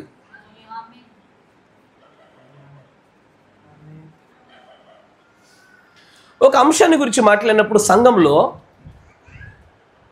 కొంతమంది విశ్వాసులు బాగా గ్రహించిన వారు ఉంటారు, కొంతమందికి అర్థం కానట్టు ఉంటారు, కొంతమందికి అర్థం కాదు, కొంతమంది నిద్రపోతారు, కొంతమంది ఆడుకుంటారు. దేనికయ్యా అంటే ఇది వారి యొక్క ప్రత్యక్షత లోపమే. ఈ ప్రత్యక్షత లోపాలు ఎందుకు వచ్చాయంటే, మనుష్యుని ఆత్మలో నుండి ఈయన ఏం చెప్తున్నాడా అని మనుష్యుని ఆత్మచేత వివేచించి చూస్తున్నామా, లేదా దేవుడి ఆత్మవశులై ఆ సంగతులను వివేచించే ప్రయత్నం చేస్తున్నామా, దాన్ని బట్టే ప్రత్యక్షత ఆధారపడి ఉంటుంది. ఎందుకంటే మనుష్యుని ప్రకృతి సంబంధుడు దేవుడి సంగతులు గ్రహించలేడు. దేవుడి ఆత్మవశుడైన వాడే ఆత్మ సంబంధమైన మర్మములను ప్రత్యక్షత కూడా పొందగలుగుతాడు. అయ్యా, నాకు ఈ విషయం అర్థం కాలేదంటే నువ్వు ఆత్మవశుడు అవ్వలేకపోయావు. నేను దీన్ని గ్రహించలేకపోయానయ్యా అంటే నువ్వు ఆత్మవశుడు అవ్వలేకపోయావు. ఎందుకంటే ఆత్మవశుడైన వాడు ఆత్మ సంగతి ఖచ్చితంగా పట్టుకోగలుగుతాడు అని అంటాడు. అసలు మొట్టమొదటిగా మీరు ఆత్మవశులైతే ద ఫస్ట్ థింగ్ రెవల్యూషన్స్ వస్తాయి, ప్రత్యక్షతలు వస్తాయి. తర్వాత ఆత్మవశులు అవ్వండి. అంటే ఏంటి చూసారా, ఆత్మవశులైతేనే పరిశుద్ధాత్మ కూడా వచ్చేది. ఆత్మవశులు అనే కార్యం జరగకుండా పరిశుద్ధాత్మ రాదు. ప్రభువా నాకు పరిశుద్ధాత్మ అనుగ్రహించి నువ్వు ఎంతకాలం ఏడ్చి ప్రార్థన చేసినా రాజ్యంలోనికి రావు. కానీ ఆత్మవశులు కూడా నేర్చుకుంటే ఆటోమేటిక్గా పరిశుద్ధాత్మ వచ్చేస్తుంది. అయ్యా, ప్రత్యక్షత లేకుండా, బాప్తిసం లేకుండా, పరిశుద్ధాత్మ లేకుండా ఒక రాజ్యంలోకి వెళ్ళగలుగుతారా? వెళ్ళలేదు. మనందరికీ తెలుసు.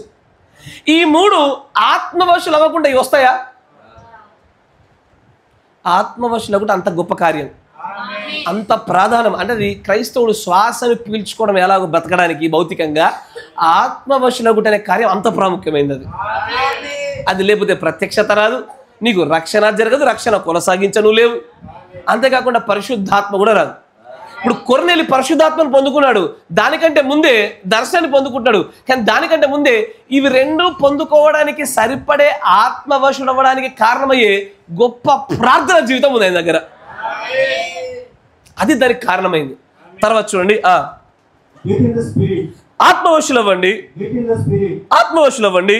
When you was a sinner నువ్వు ఎప్పుడైతే పాపిగా ఉన్నావో, and you went to a dance, నీవు డాన్సులు చేయడానికి వెళ్ళావో, you got in that spirit. నీవు ఆ డాన్సులు చేసి ఆత్మలోనికి వెళ్ళిపోయావు.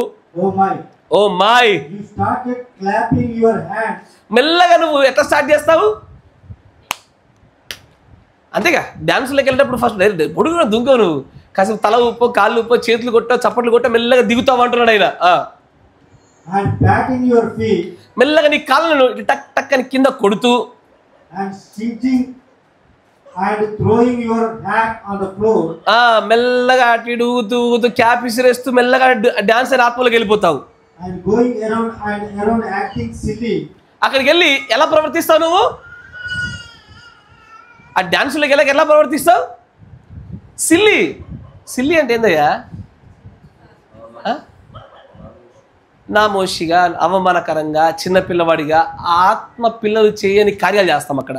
తర్వాత చూడా, You was in the spirit of it. నీవు ఆ ఆత్మలో ఉన్నావు కాబట్టి దాని యొక్క క్రియలు నేను చేయబడ్డాయి. Could you imagine a fellow? నువ్వు ఒకసారి ఊహించు, ఒక వ్యక్తి Was a dance friend.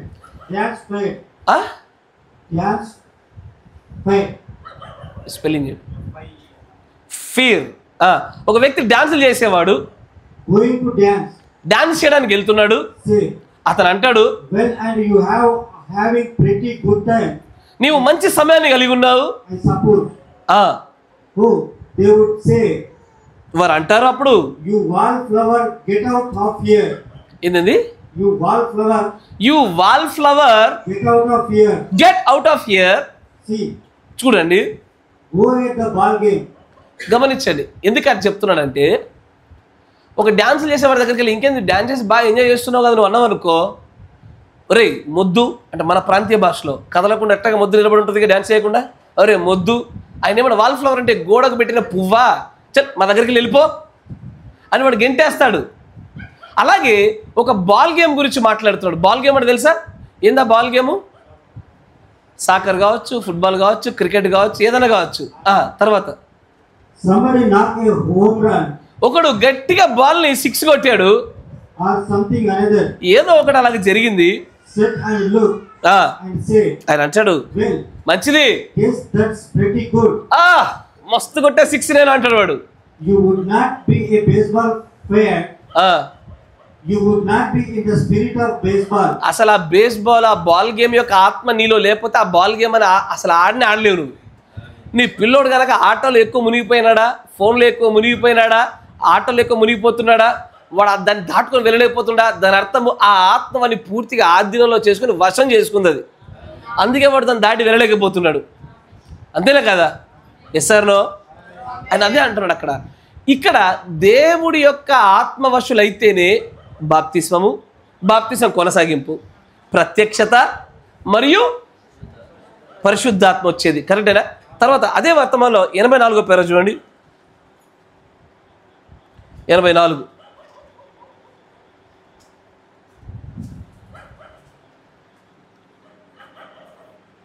కొంచెం వేగవంతంగా.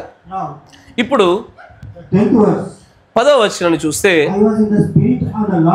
నేను ప్రభు దినమందు ఆత్మలో ఉన్నాను, నేను ఒక స్వరాన్ని విన్నాను, ఒక బూరధ్వని లాంటి ఒక స్వరం విన్నాను అని యోహాను గారి యొక్క విషయాన్ని చెప్తున్నాడు ఆయన.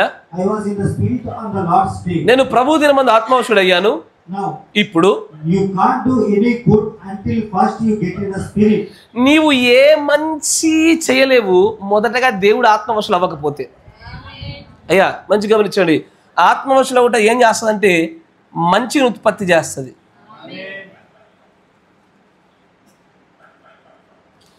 ఒక మంచి సలహా, మంచి చూపు, మంచి తలంపు, మంచి క్రియ, మంచి మాట, అసలు మంచిది ఏదైనా సరే నీలోంచి రావాలంటే మొదటగా నువ్వు ఆత్మవశులు అవ్వాలి. ఆత్మవశులు అవ్వట నేర్చుకోకపోతే, తెలియకపోతే అసలు నీలో నుంచి మంచిదేదో కాదు వాక్యానుసారమైన మంచిది, మేలైంది ఏదో కాదు వాక్యానుసారమైన మేలైంది. కరెక్టేనా? నీకు నాకు మంచిది అనిపించేది మంచిది కాదు, వాక్య ప్రకారంగా మంచిదే మంచిది. అలాగున అసలు ఆత్మవశులు అవ్వకపోతే అసలు మంచిది ఏది నీలోంచి ఉత్పత్తి కాదు, ఏది కూడా రాదు.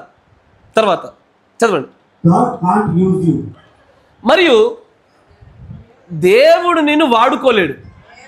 ఆత్మవశులగుట నేర్చుకున్న వారిని మాత్రమే దేవుడు వాడుకుంటాడు.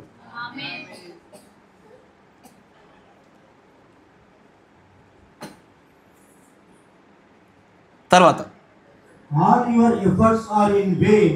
నీ యొక్క ప్రతి ప్రయాసము వృధాగా వ్యర్థంగా పోతుంది Until first you do it in the spirit. అసలు నీవు దాన్ని మొదటగా ఆత్మలో చేయకపోతే, ఆత్మలో చేయకపోతే ఏమవుతుంది? సమస్తము వ్యర్థంగా మలచబడుతుంది.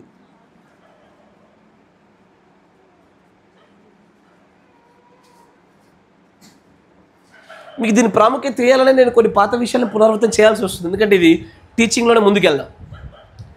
అసలు ఆత్మవశులుగా ఉండి చేయకపోతే మనం చేసే ప్రతి ప్రయాస, అది భక్తిలో కానీ, వ్యాపారాల్లో కానీ, లేకపోతే మన యొక్క కుటుంబ జీవితంలో కానీ, సంఘ జీవితంలో కానీ, ఎక్కడైనా సరే మనం చేసే ప్రతిదీ కూడా వ్యర్థంగా మలచబడడానికి గల కారణము మొదటిగా ఆత్మవశులగుటలోనికి మనం వెళ్ళకపోవడమే. తర్వాత If I will sing, I will sing in the spirit. నేను ఒకవేళ పాడితే ఆత్మలో పాడుతా. If I will pray, నేను ఒకవేళ ప్రార్థిస్తే, సెయింట్ పాల్ గారు అంటారు మొదటి కొరింథీలో, I will pray in the spirit. నేను ఆత్మలో ప్రార్థన చేస్తా. And then అప్పుడు if there is anything that comes to me, ఏదైనా నాకు వచ్చేది ఉంటే, that's any good, నాకు మంచిదేదైనా నాకు కలగాలి, మంచిదేదైనా నాకు రావాలి అంటే it has to be revealed to me by the spirit and confirmed by the word. నీలో నుంచి మంచిది ఉత్పత్తి అవ్వడము, నీకు మంచి కలగడము.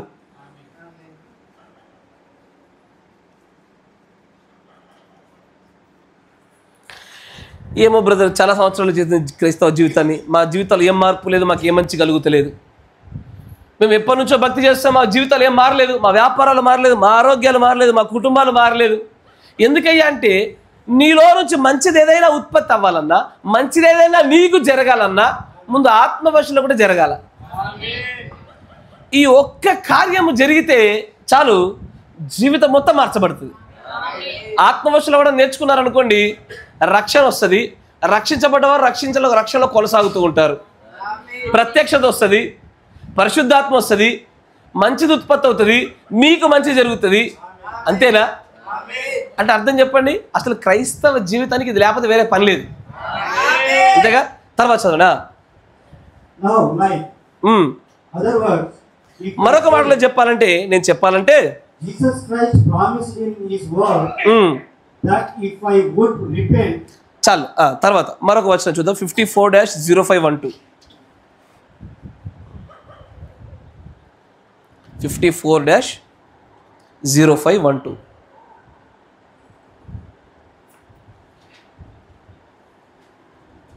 120 పేరా చూడండి.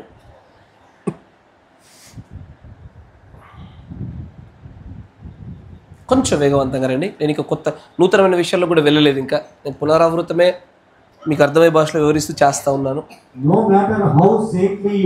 గమనించండి అయ్యా, మంచిగా వినండి. నువ్వు ఎంత భక్తిపరుడివి, ఎంత పరిశుద్ధుడు అయినప్పటికీ కూడా, నువ్వు ఎంత దైవభక్తిని కలిగి ఉన్నప్పటికీ కూడా, నువ్వు ఎంత గొప్ప సేవకుడు అయినా కూడా, నువ్వు ఎంత మంచి సభ్యుడు అయినా కూడా, నువ్వు ఏదేమైనా కూడా, నీవు నీ భక్తి జీవితంలో ఎక్కడికి ఒక అడుగు కూడా ముందుకు వేయలేవు. దేవుడితో ఒక అడుగు ముందుకు వేయాలంటే ఆత్మవశులకు కార్యం నేర్చుకోకుండా నువ్వు అసలు ఒక అడుగు ముందుకు వేయలేవు. నువ్వు ఎంత భక్తిపరుడువైనా, ప్రవక్తవైనా, సేవకుడువైనా, సభ్యుడివైనా, ఎంత మంచి పరిశుద్ధుడివైనా, నువ్వు ఎంత మంచి చెడు కార్యాలు చేయకుండా జీవించే ఒక నీతివంతమైన జీవితం జీవిస్తున్నా, ఆత్మవశుడు అవ్వకుండా ఏ పని చేయాలో ఒక అడుగు ముందుకెళ్ళి దేవుడితో పాటు. తర్వాత అది సరి అయినది. నేను ఈ మాట చెప్పుచున్నాను అంటే ఏదో ఒక భావోద్వేగంలోనికో ఏడుపులోనికో వెళ్ళడం గురించి మాట్లాడట్లేదు, కానీ నేను ఆత్మవశులు అవ్వడం గురించి మాట్లాడుతున్నాను. ఇప్పుడు చూడండి, నీవు భావోద్వేగంలోకి వెళ్తా ఉన్నావు, నువ్వు ఏదైనా చేస్తే, కానీ నువ్వు ఆత్మలోనికి వశంలోనికి వెళ్ళినప్పుడు ఏదైనా చేసినప్పుడు నీవు కార్యాలు చూడగలుగుతావు. గమనించండి అయ్యా, ఇట్లాగే గెహాజ్ అని ఒక వ్యక్తి ఉండేవాడు. ఎస్ఆర్నో ఒక వ్యక్తి వచ్చి తన కుష్టును బాగు చేసుకునే కార్యక్రమంలో ఉన్నాడు. ప్రవక్త గారు వచ్చి ఆ నదిలో 7 మార్లు మునిగి రాపనైనా అన్నాడు. అక్కడ జరుగుతున్నటువంటి సందర్భం ఏంటంటే ఈ ప్రవక్త ఆయన ఇచ్చే ₹1 కూడా ముట్టాలంటున్నాడు. వీడేమో డబ్బు మీద ఆశపడ్డాడు. ఇతడు దేవుడు పరిచర్లో ఉన్నాడు, అతడు పరిచారకుడుగా ఉండి పరిచర్లోనే ఉన్నాడు. కానీ ఒకటి ఆలోచన డబ్బు, మరొకటి ఆలోచన దేవుడి యొక్క నామ ఘనతం. కానీ దైవ సంబంధమైన మంచి కార్యాన్ని అక్కడ చూడడానికి గల కారణము ఇక్కడ ప్రవక్త ఉన్నటువంటి ఆత్మవశులయ్యే కార్యం వల్ల అక్కడ మంచి జరిగింది. ఇదే ఆత్మస్థాయి లేనటువంటి గెహాజీ గాడు అదే శిక్షను తనపైకి తెచ్చుకొని జీవితాంతం మోసుకోగలిగాడు. ఇట్లాగే శత్రు సైన్యం అంతా కూడా ప్రవక్త పైకి వచ్చినప్పుడు చుట్టూ ఉండేటువంటి ఆ యొక్క దేవుని యొక్క సైన్యాన్ని ఒకరేమో ఆత్మవశులై చూడగలుగుతున్నారు, మరొకరు ఆత్మవశులు కాలేకపోతున్నారు. ఆత్మవశులుగా లేనివాడు అక్కడ చుట్టూ జరిగే దైవ కార్యాన్ని చూడలేకపోతున్నాడు. వాడు మనుషుని ఆత్మస్థితిలో ఉన్నాడు కాబట్టి మనుషుల్లాగే మాట్లాడుతున్నాడు. ఏమని? అయ్యో శత్రువులు వచ్చారు, చంపేస్తారు, మన పరిస్థితి అంటే ప్రవక్త అని మనుష్యుని ఆత్మతో మాట్లాడుతున్నాడు. కానీ ఆత్మవశుడైనటువంటి ఆయన, ప్రభు వీడి కళ్ళు తిరిగి ఒకసారి వీడిని ఆత్మవశంలోకి తీసుకెళ్ళు. ఆత్మవశంలోనికి వెళ్ళినప్పుడే మన చుట్టూ చోటు చేసుకునేటువంటి దేవుని ప్రణాళిక కార్యాలను చూడగలిగే కన్నులు వస్తాయి. దాన్ని అదే అంటాడు ప్రవక్త. దెన్ ఎప్పుడైతే నువ్వు ఆత్మవశంతో అప్పుడే దైవ కార్యాన్ని చూడగలుగుతావు. జాగ్రత్తగా గమనించండి. రెహబాము మంచిగా వినాలి, ప్రత్యక్ష దొరకాల మీకు ఇది. రెహబాము తన తండ్రి అయినటువంటి సొలొమోను ఇచ్చినటువంటి భారమును అధికంగా చేసి ఇజ్రాయేలుకు విరోధంగా మారి ఇజ్రాయేలు విడిపోవడానికి కారణమైంది.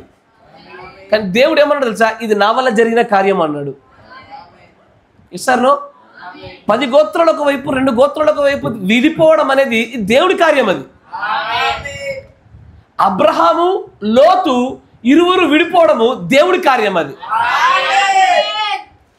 విశ్వాసి అవిశ్వాసి నుంచి వేరే ఉంటుంది దేవుడి కార్యం. అది కానీ మనుష్యుల ఆత్మచేత చూసినప్పుడు ఎలా కనబడుతుందో తెలుసా? నేను చెప్తా చూడండి, మీకు పేతురు ఉదాహరణ చెప్తా. యేసుప్రభు శిలువ మరణానికి నేను రేపైతే అప్పచెప్పబడతానయ్యా ఇంకొక 10 రోజులు అనగానే మనుష్యుని ఆత్మలో ఉన్నవాడు ఏమంటున్నాడు తెలుసా? వద్దు, ఇది నీకు దూరం అవును గాక. ప్రేమే, మనుష్యుల ప్రేమే.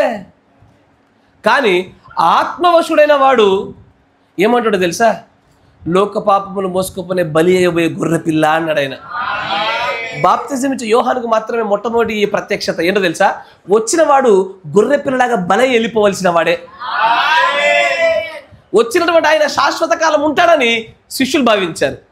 అంటాడు, నువ్వు రాజ్యాన్ని మరలా అప్పగిస్తానన్నావుగా అంటే తొందర రాజ్యాన్ని అప్పగిస్తే సింహాసనం కూర్చుందామని బాధ. అంటే ఆయన ఎందుకు వచ్చారన్న విషయం వీళ్ళకి స్పష్టత లేదు. దేవుని క్రియలు కార్యాలు వీళ్ళు చూడలేకపోతున్నారు. కానీ బాప్తిజం ఇచ్చే యోహాను ఏలి ఆత్మ స్పష్టంగా చూడగలిగింది. ఆయన అంటాడు, రావడం యోధనలో ఆయన వస్తువులను చూడగానే అంటాడు, లోక పాపములు మోసుకునే గొర్రె పిల్లిదే.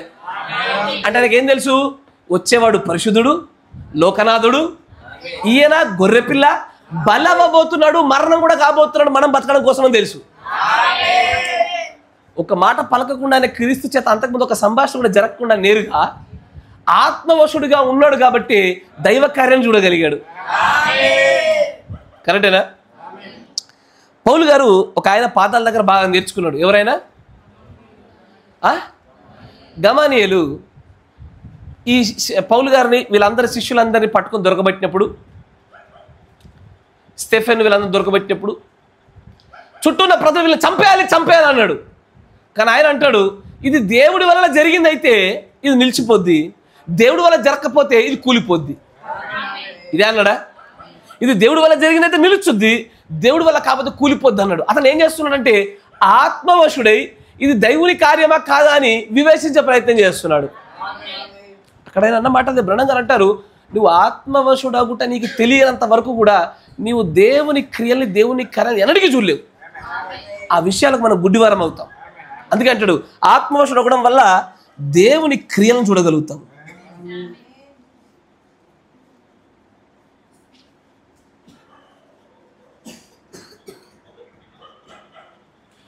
ఒక గుడ్డివాడు ఉన్నాడు. ప్రజలు అడిగారు, వీడు తప్పు చేశాడా, వీడి తల్లిదండ్రులు తప్పు చేశాడా, వాడి గుడ్డితనానికి వాళ్ళు అంటున్నారు వీడే పాపి అంటున్నారు. కానీ ఆత్మవశులైన వారికి తెలుస్తుంది ఇది తప్పు వీడిది కాదు, వీడి అమ్మనాన్నది కాదు, దేవుడి క్రియ బయటపడడానికి. అంటే అక్కడ జరుగుతున్న కార్యాన్ని తప్పుగా గ్రహిస్తున్నారు. ఏమని, వీడేదో పాపం చేసి అందుకే ఇట్లయింది వీడికి. అది వారి ఆలోచన. ఆత్మవశుడైన వాడికి కలిగే ప్రత్యక్షత వేరు, ఇది దేవుడి క్రియ వల్ల జరుగుతుంది. చూసే కోణంలో వ్యత్యాసాలు ఎందుకున్నాయి అంటే, అయ్యా ఒక విశ్వాసం చూసినట్టు ఇంకో విశ్వాసం చూడలేకపోతున్నారు ఈరోజు కార్యాలని. సార్వత్రిక సంఘానికి, మీ కుటుంబాలకు, సంఘంలో ప్రతి పరిస్థితిని ఒకరు చూసినట్టు మరొకరు చూడలేకపోతున్నారు. ఇది ఆత్మవశులగడంలో ఉన్న వ్యత్యాసాలను బట్టి మార్పులు. ఒకరు చూడగలుగుతున్నారు, ఒకరు చూడలేకపోతున్నారు, ఒకరు గ్రహించగలుగుతారు, గ్రహించకపోతుంది. ఎందుకంటే మనుష్యుని ఆత్మస్థాయిలో ఊగుతున్నటువంటి వ్యక్తుల సంఖ్య ఎక్కువైపోయింది ఈ రోజున. ఆత్మవశులైనప్పుడు దైవ కార్యాలు బయటపడతాయి, దేవుడి క్రియలు మనం చూడగలుగుతాము. అన్నట్టు you will see the things of God. తర్వాత చదవండి. I can imagine old Elijah, ఆ పాత ఎలీషా నేను చూడగలుగుతున్నాను, the old prophet, ఆ పాత ప్రవక్త. down there that day. చాలు మరొక వర్తమానంలో తొందరగా వెళ్ళిపోదాం. 61-0428 61-0428. ఇంకా మనం కొత్త దానిలోకి రాలే, ఇంకా పాత విషయాలు కొంచెం ఎక్స్ట్రాగా వివరిస్తున్నాం. ఇంకా తొందరగా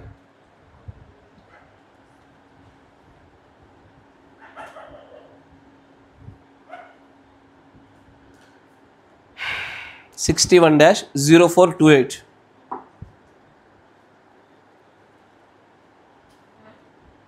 (208) 208వ పేర.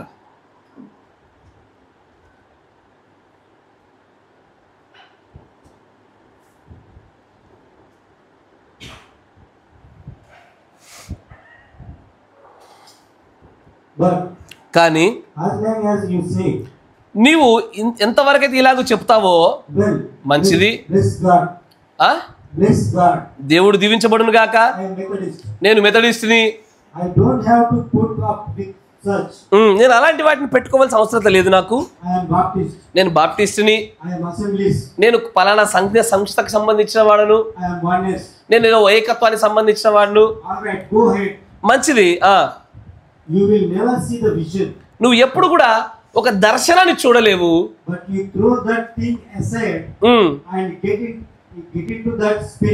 నీవు ఆత్మవశుడు అవ్వకుండా ఒక దర్శనాన్ని కూడా చూడలేవు.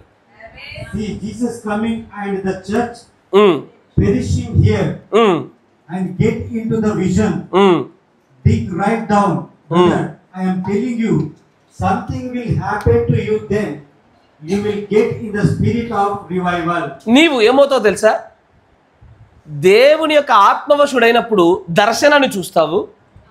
దేవుని యొక్క ఆత్మవశుడైనప్పుడు నీలో ఉజ్జీవం ఉత్పత్తి అవుతుంది. ఉజ్జీవం అంటే ఒకప్పుడున్నంత ఎందుకు ఆ ప్రేరేపణ లేదు, ఒకప్పుడున్నంతగా నాలో ఆ భక్తి లేదు. ఇప్పుడు ప్రార్థనా జీవితం కానీ వాక్యాలు వినడం కానీ ఎందుకు తగ్గిపోయింది. ఎందుకంటే ఆ ఉజ్జీవం చల్లారింది. ఆ ఉజ్జీవం చల్లరడం గల ఏకైక కారణము ఆత్మవశులా కూడా నేర్చుకోకపోవడమే. అంటాడు 10వ ఏందయ్యా, ఉజ్జీవం.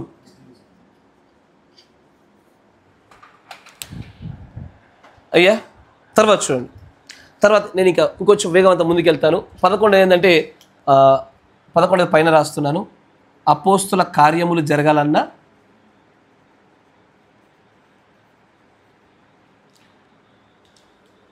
ఆత్మవశులైతే అయితే తప్ప బాప్తిసం రాదు, బాప్తిసం కొనసాగింపు జరగదు.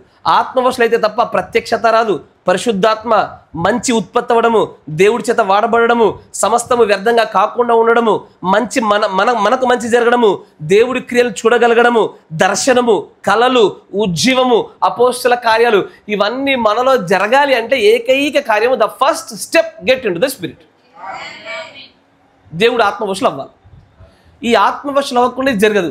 అసలు ఇది లేకుండా క్రైస్తవ జీవితం సాగుద్ది అయ్యా. ఇది లేని ఆ జీవితం ఎందుకు? ఇది లేని ఈ లోకంలో మనం కోల్పోయి ఇంతవరకు త్యాగం చేసింది దేనికి? ఇదే మన జీవితం. మనం ఉన్నదే కళలు చూడడానికి, దర్శనాలు చూడడానికి, పరిశుద్ధాత్మను పొందుకోవడానికి, రాజ్యంలోకి వెళ్ళడానికి, మనం మంచి చేయడానికి, మనకు మంచి జరగడానికి. అయ్యా రక్షణలోకి రావడానికి, రక్షణ కొనసాగించి ముగించబడడానికి, అపోస్తల కార్యాలు చేస్తూ దేవుడికి సాక్షిపడి నిలబడడానికి. అసలు క్రైస్తవ జీవితం అంతా ఇక్కడే ఉంది. ఇదే ఆత్మవశులగుట రాకపోతే ఇది రాదన్నాడు ఆయన. ఆమేన్. ఆత్మవశులగుట ఎలా అన్న విషయాన్ని మనం గమనించాం. ఆ పాత వీడియో చూసారా? ఎవరెవరు చూసారు వీడియో? మీరు చేతులు లేపేదాన్ని బట్టి నేను ఎంత నుంచి స్టార్ట్ చేయాలి నాకు అర్థమవుద్ది. God bless you. దించండి. సగం మంది కూడా చూడలే.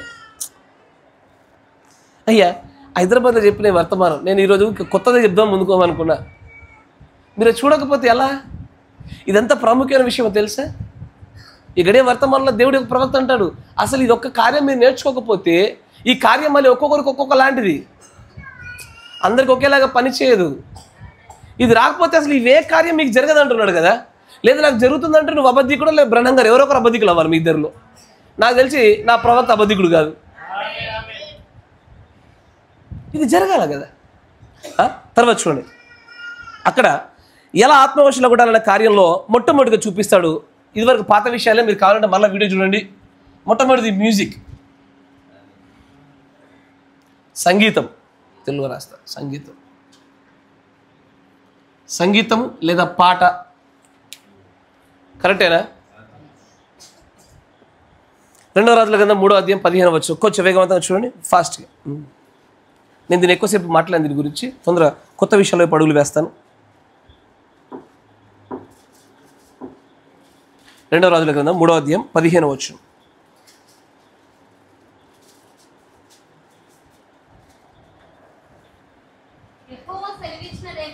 యెహోవా సెలవిచ్చినదేమనగా, నా యొద్దకు వీణ వాయించువాని ఒకని తీసుకుని రండి.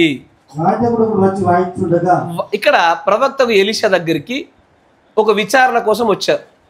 వచ్చినప్పుడు ఆయన అంటాడు, నేను యెహోషాపాతు మొహాన్ని బట్టి ఇప్పుడు చెప్తున్నాను, కానీ ఈ ఆహాబు కానీ వీడి సంతతి కానీ బట్టి నేను అసలు ఆ ఇష్టమే లేదు. అయినా సరే మీరు దేవుడి యొక్క చిత్తం ఏంటి, ఎటువైపు అడుగులేయాలి, ఏం చేయాలో కనుక్కోవాలనుకుంటున్నారు కాబట్టి ఇప్పుడు పని చేయండి, నాకు ఒక వీణ వాయించే వ్యక్తి నా పక్కన నిలబెట్టండి. అతను వచ్చి పక్కన వీణ వాయించుచుండగా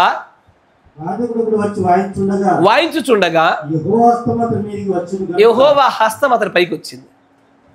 అంటే దేవుడి యొక్క ప్రవక్త మరికొన్ని వర్తమానాలు కూడా ఇదే మాట చెప్తారు. సంగీతము, మ్యూజిక్ అనేది మీరు ఆత్మవశులగుటలో అత్యధిక ప్రధానమైన పాత్ర పోషించేది. Always start with your day with songs, end with songs. పాటలు మీ దిన ప్రారంభం పాటలతో సాగనివ్వండి, దాని ముగింపు కూడా పాటలతోనే ముగించనివ్వండి. మీరు ఆలోచించండి, పొద్దున్న మీరు ఏ పాటలు పాడలేదనుకోండి, మీ పిల్లలు ఆ గుట్ట మీద వచ్చే పాటలు హమ్మింగ్ చేస్తూ ఉంటారు. జరిగిందా? ఎందుకంటే పొద్దున్నే అది విన్నాడు, ఆడ ఆత్మవశుడవుతున్నాడు. అదే ఆత్మవశుడవుతున్నాడు.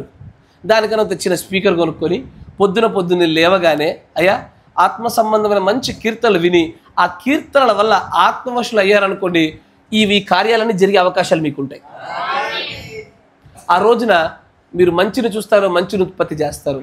ఈ మనుష్యుని ఆత్మస్థాయిలో నుంచి దేవుని యొక్క ఆత్మవశుల స్థాయిలోకి వెళ్ళిపోతారు. అది మొట్టమొదటి కార్యము. రెండవది దేవుడి యొక్క చిత్తము. నేను కొంచెం వేగవంతంగా వెళ్తున్నాను.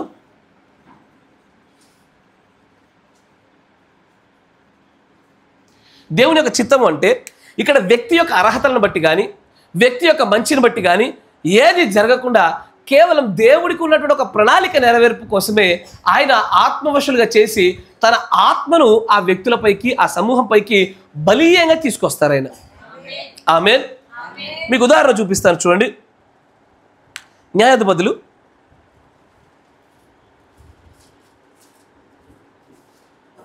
14వ అధ్యాయం 6వ వచనం. కొంచెం వేగవంతంగా. అరే ఇప్పటి నుంచి కొత్త కొత్త విషయాలు బయటపడతామని చూడండి. యెహోవా ఆత్మ అతనిని ప్రేరేపింపగా అతడి చేతిలో ఏమీ లేకపోయినను ఒకడు మేక పిల్లను చీల్చినట్లు అతడు దాన్ని చీల్చెను. అతడు చాలు. ఇక్కడ సంసోను గురించి మాట్లాడుతూ ఉన్నాడు కదా. సార్ నో, సంసోనుకున్నటువంటి బలము అతని పైకి అత్యధికంగా రావాలంటే ఆత్మవశుడు అవ్వాలా. అతడికి ఆత్మవశుడు అవ్వడం దేన్ని బట్టి జరుగుతుందో తెలుసా? అతని మంచితనాన్ని బట్టి కాదు. దేవుడి చిత్తము ఫిలిస్తీన్ల నుంచి విడుదల కలగజేయడం కోసం, ఆ ప్రణాళిక నెరవేర్పు కోసం వస్తుంది. సార్ నో, నేను మంచివాడిని కాకపోయినా సరే ఎదుటివాడి పట్ల దేవుడి యొక్క గొప్ప చిత్తము ప్రణాళిక ఉన్నప్పుడు నాకు తెలియకుండానే కఠినుడను దుర్మార్గుడైన నాలో ఎదుటోడికి మంచి చేయాలన్న కోరిక అకస్మాత్తుగా పుడుతుంది. జాగ్రత్తగా గమనించండి. ఒక స్త్రీ ఇట్లాగే ప్రార్థనల గురించి విసుగక ప్రార్థన చేయడం గురించి ఒక ఉపమానం చెప్తాడు దేవుడు. ఆ ముసలావిడ బాగా గోజాడుద్ది గోజాడుద్ది గోజాడుద్ది గోజాడుద్ది. ఎంత గోజాడినా కూడా అక్కడ ఒక కార్యం జరుగుతుంది. వాడు అనుకుంటాడు, నేను మనుషులకు దేవుడికి ఎవడికి భయపడకుండా నేను ఇంత కఠినంగా ఉన్నప్పటికీ కూడా ఈమె నన్ను వదలట్లేదే అని ఆమె కోసము ఇతను మంచోడు కాదు, దేవుడు భయం లేదు, మనుషుల భయం లేదు, ఇతను మంచోడు కాదు, కానీ అవతల స్త్రీ యొక్క మంచి కోసము, ఆమెలో మంచి ఏర్పాటు అవడం కోసం దేవుడు చిత్త ప్రణాళికగా ఇతరుల మార్పు కలిగింది, ఇతరులోంచి మంచి ఉత్పత్తి అయింది. కొన్నిసార్లు మీరు చూస్తే లోకంలో కొంతమంది రాజకీయ నాయకులు, కొంత పెద్దవాళ్ళు, క్రైస్తవులు కాని వాళ్ళ దగ్గర నుంచి కొన్ని మీకు మేలు జరుగుతాయి. ఎందుకు జరుగుతాయి అంటే వాళ్ళు ఆ మేలు చేయడానికి వాళ్ళు మంచివారని కాదు, నీ పట్ల దేవుడి కృపచిత్తం ఉన్న వల్ల వాళ్ళ యొక్క హృదయాలు కలగబడ్డాయి. వాళ్ళని దేవుడు అప్పుడు అకస్మాత్తుగా వాళ్ళ యొక్క రాతి గుండెని తీసి మాంసపు గుండెనిచ్చి ఆత్మనిచ్చాడు. అక్కడ ఆ కార్యం జరిగితేనే క్రైస్తవులు కాని వ్యక్తుల దగ్గర నుంచి కూడా మనకు ఆత్మలు వస్తున్నాయి, ఆత్మ కార్యాలు జరుగుతూ ఉన్నాయి. Praise the lord. అదే దాంట్లోనే ఇంకొంచెం ముందుకు వస్తే కనుక 16వ అధ్యాయం 28వ వచనం చూడండి. అప్పుడు సంసోను యెహోవా ప్రభువా, ఏం జరుగుతుందంటే ఫిలిస్తీన్ల యొక్క దండు బంధించేసింది, దొరకబట్టేశారు, అతని యొక్క నిబంధనకు సంబంధించి జుట్టు కత్తిరించేశారు, శక్తిని కోల్పోయినాడు. కానీ ఇప్పుడు అతను మళ్ళా శక్తి పొందుకోవాల్సిన గడియ వచ్చింది. అతను మళ్ళా శక్తిని పొందుకునే గడియ కోసము అతను ప్రార్థన చేస్తున్నాడు. ఏం చేస్తున్నాడయ్యా? ప్రార్థన చేస్తున్నాడు. ఇతను చేసే ఆ ప్రార్థనలో ప్రభు కేవలం ఒకే ఒక్కసారి నాకు మళ్ళీ శక్తి అనగా అతని పైకి యెహోవా ఆత్మశక్తి మరలా దిగిరావడం వల్ల మొత్తం ఆ ఫిలిస్తీన్ల యొక్క మొత్తం ఆలయం కుప్పకూలిపోయింది. ఆమేన్. యెహోవా హస్తం ఒక వ్యక్తిపైకి దిగిరావడానికి గల కారణాలు అయ్యా, ఒకటి ఆత్మవశం అవ్వడానికి గల కారణాలు, ఒకటి మ్యూజిక్, కీర్తనలు, పాటలు, 2 దేవుడి చిత్తము. అందుకే మన ప్రారంభమే పాటలు పాడుతూనే వాక్యంలోకి వస్తాం. కానీ ఇక్కడికి వచ్చాక చాలామంది పాటలు పాడరు. ఒకళ్ళేమో ఇట్ట పెట్టి కూర్చు, ఇంకొకళ్ళు నేను ఎత్తలేగా నేను పాడాను ఒకళ్ళు, ఇంకొకరు అయితే పాస్టర్ గారు చూసారు అనుకో మా జాకోబ్ గారి లెక్క, ఆ పాట రాదు, ఏదో లిప్పు మెట్టించి పాడుతున్నట్టు. అయ్యా ఆ పాటలు పాడేది ఎవరి కోసమో కాదు, నువ్వు ఆత్మవశం అవ్వడం కోసం. ఆరాధనకు ముందు పాటలు పాడేది ఆత్మవశం అవ్వడానికి. ఒకసారి ఆత్మవశుడు అయితే ఈ గొప్ప గొప్ప కార్యాల్ని ఈ ఆ వాక్య విషయంలో చూడగలుగుతాం. మనం పాట పాడతామా? పాడం. ఆ పాట పాడడానికంటే ముందు దాని లిరిక్స్ ఎత్తుకోవడానికి ఫోన్లు ఎత్తుకున్నప్పుడు పాట అయిపోతుంది. సరేనా? ఫోన్లు ఎత్తికి ఎందుకు ఎత్తకపోతే బాగాలేవా? పాట ఇద్దరు బలంగా పాడుతుంటే రెండోసారి రిపీట్ చేస్తున్నప్పుడు అర్థాన్ని గమనిస్తూ మనం కూడా ఆత్మవశులు అవ్వచ్చు. జుదోతంతు కరెక్టేనా? అయితే దేవుడి యొక్క చిత్త దాంట్లో మరొకసారి చూడండి, 14వ అధ్యాయం 19వ వచనం. ఇంకో దాంట్లో దేవుడి చిత్త ప్రకారంగా ఆత్మవశులు అవ్వడము, దేవుడి యొక్క ఆత్మ బలంగా దిగిరవడం చూడండి. మరలా రాగా అతడు పోయి వారిలో 30 మందిని చంపి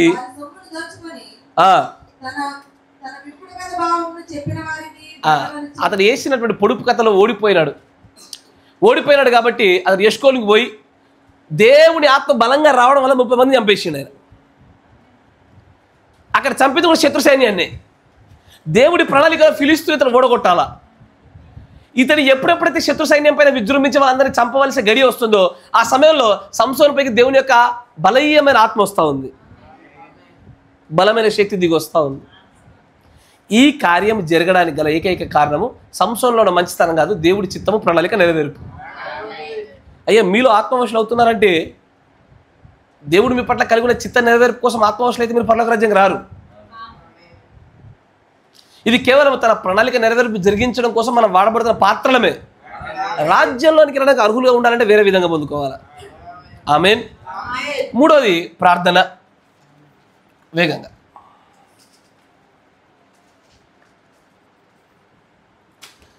దానియేలు గ్రంథం 9వ అధ్యాయం 9వ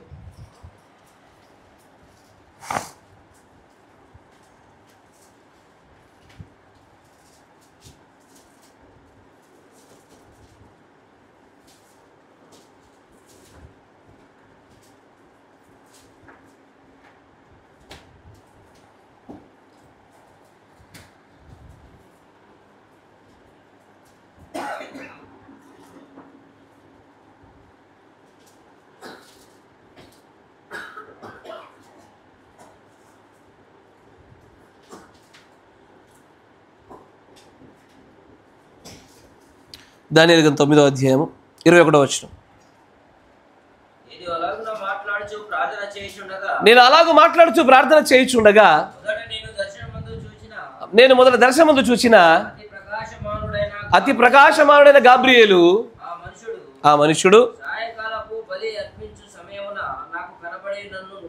అంటే ప్రార్థనలో ఉంటూ ఉండగానే ఒక దర్శనం బ్రేక్ అవుతుంది. ప్రార్థనలో ఉంటూ ఉండగానే ఆత్మవశుడు అయిపోతున్నాడు. బ్రహ్మంగారుడు స్వస్థత పరచడానికి వచ్చిన వరుసలో ఉన్నటువంటి వాళ్ళ కోసం ప్రార్థన చేస్తుండగానే ఆత్మవశుడే వారి వెనకాల జరిగిన అనేకమైన పూర్వపు సంగతులన్నీ చూడగలుగుతున్నాడు. ఆయన ప్రార్థన ఆత్మవశులుగా చేయడంలో అత్యంత ప్రధానమైన పాత్ర పోషిస్తుంది. అక్కడ మికాయా ప్రవక్త తెలుసు మనకి. 400 మంది ప్రవక్తలేమో రామోత్ గిలాద్ పైన యుద్ధం చేయడానికి పొండంటే ఇతను ఒక్కడు మాత్రము విరోధంగా మాట్లాడతాడంటే సరే నాకు సమయం ఇవ్వండి, నేను దేవుని దగ్గర కనుక్కొని వస్తానన్నాడు. అతడు వెళ్ళి చేసింది ఏందయ్యా అంటే ప్రార్థన. అతడు ప్రార్థన చేయడం వల్ల అతడు ప్రార్థనలోనే పరలోక రాజ్య దర్శనంలోకి వెళ్ళిపోయి అక్కడ జరుగుతూ ఒక పెద్ద సమావేశాన్ని చూడగలిగాడు. ప్రార్థనే మనలను అయ్యా ఏం చేస్తుంది? ఆత్మవశులుగా చేస్తుంది. 4వది ఇప్పుడు మీరు చదివిన దాంట్లో చూపిస్తా. అపోస్తల కార్యం 10:44.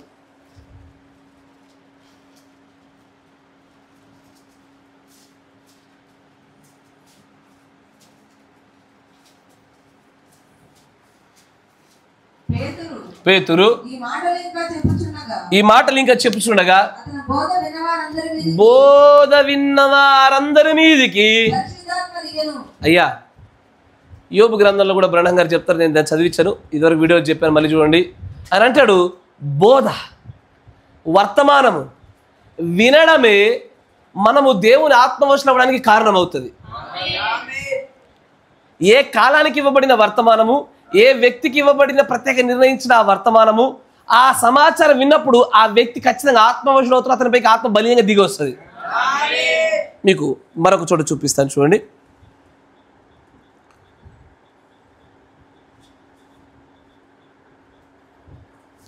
మొదటి సమూయేలు గ్రంథము 11వ అధ్యాయము 6వ వచనం చూడండి.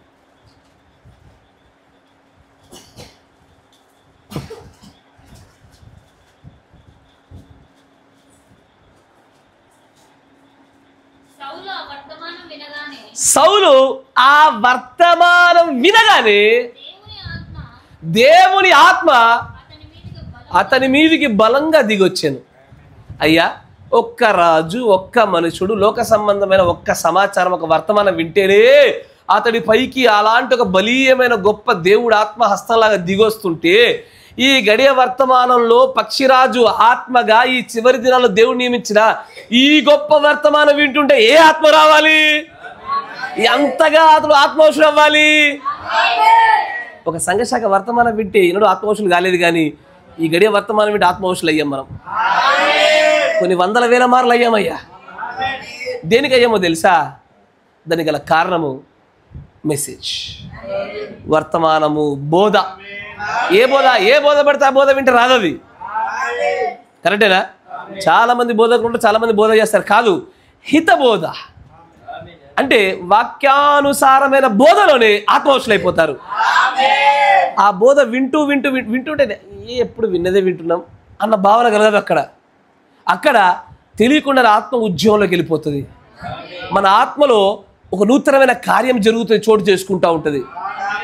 ఆత్మవశుడు అయితేనే అయ్యా ఈ కార్యాలు జరుగుతాయి. ఆ ఆత్మవశుడు అవ్వాలంటే ఈ వర్తమానం ఉండాలా, ఈ నిజమైన బోధ ఉండాలా.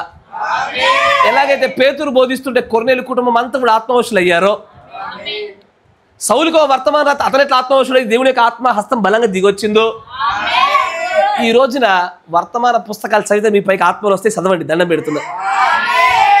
చదువుతారా? ఆత్మవశులు అవ్వాలంటే వర్తమానాలు చదవాలా, వినాలా.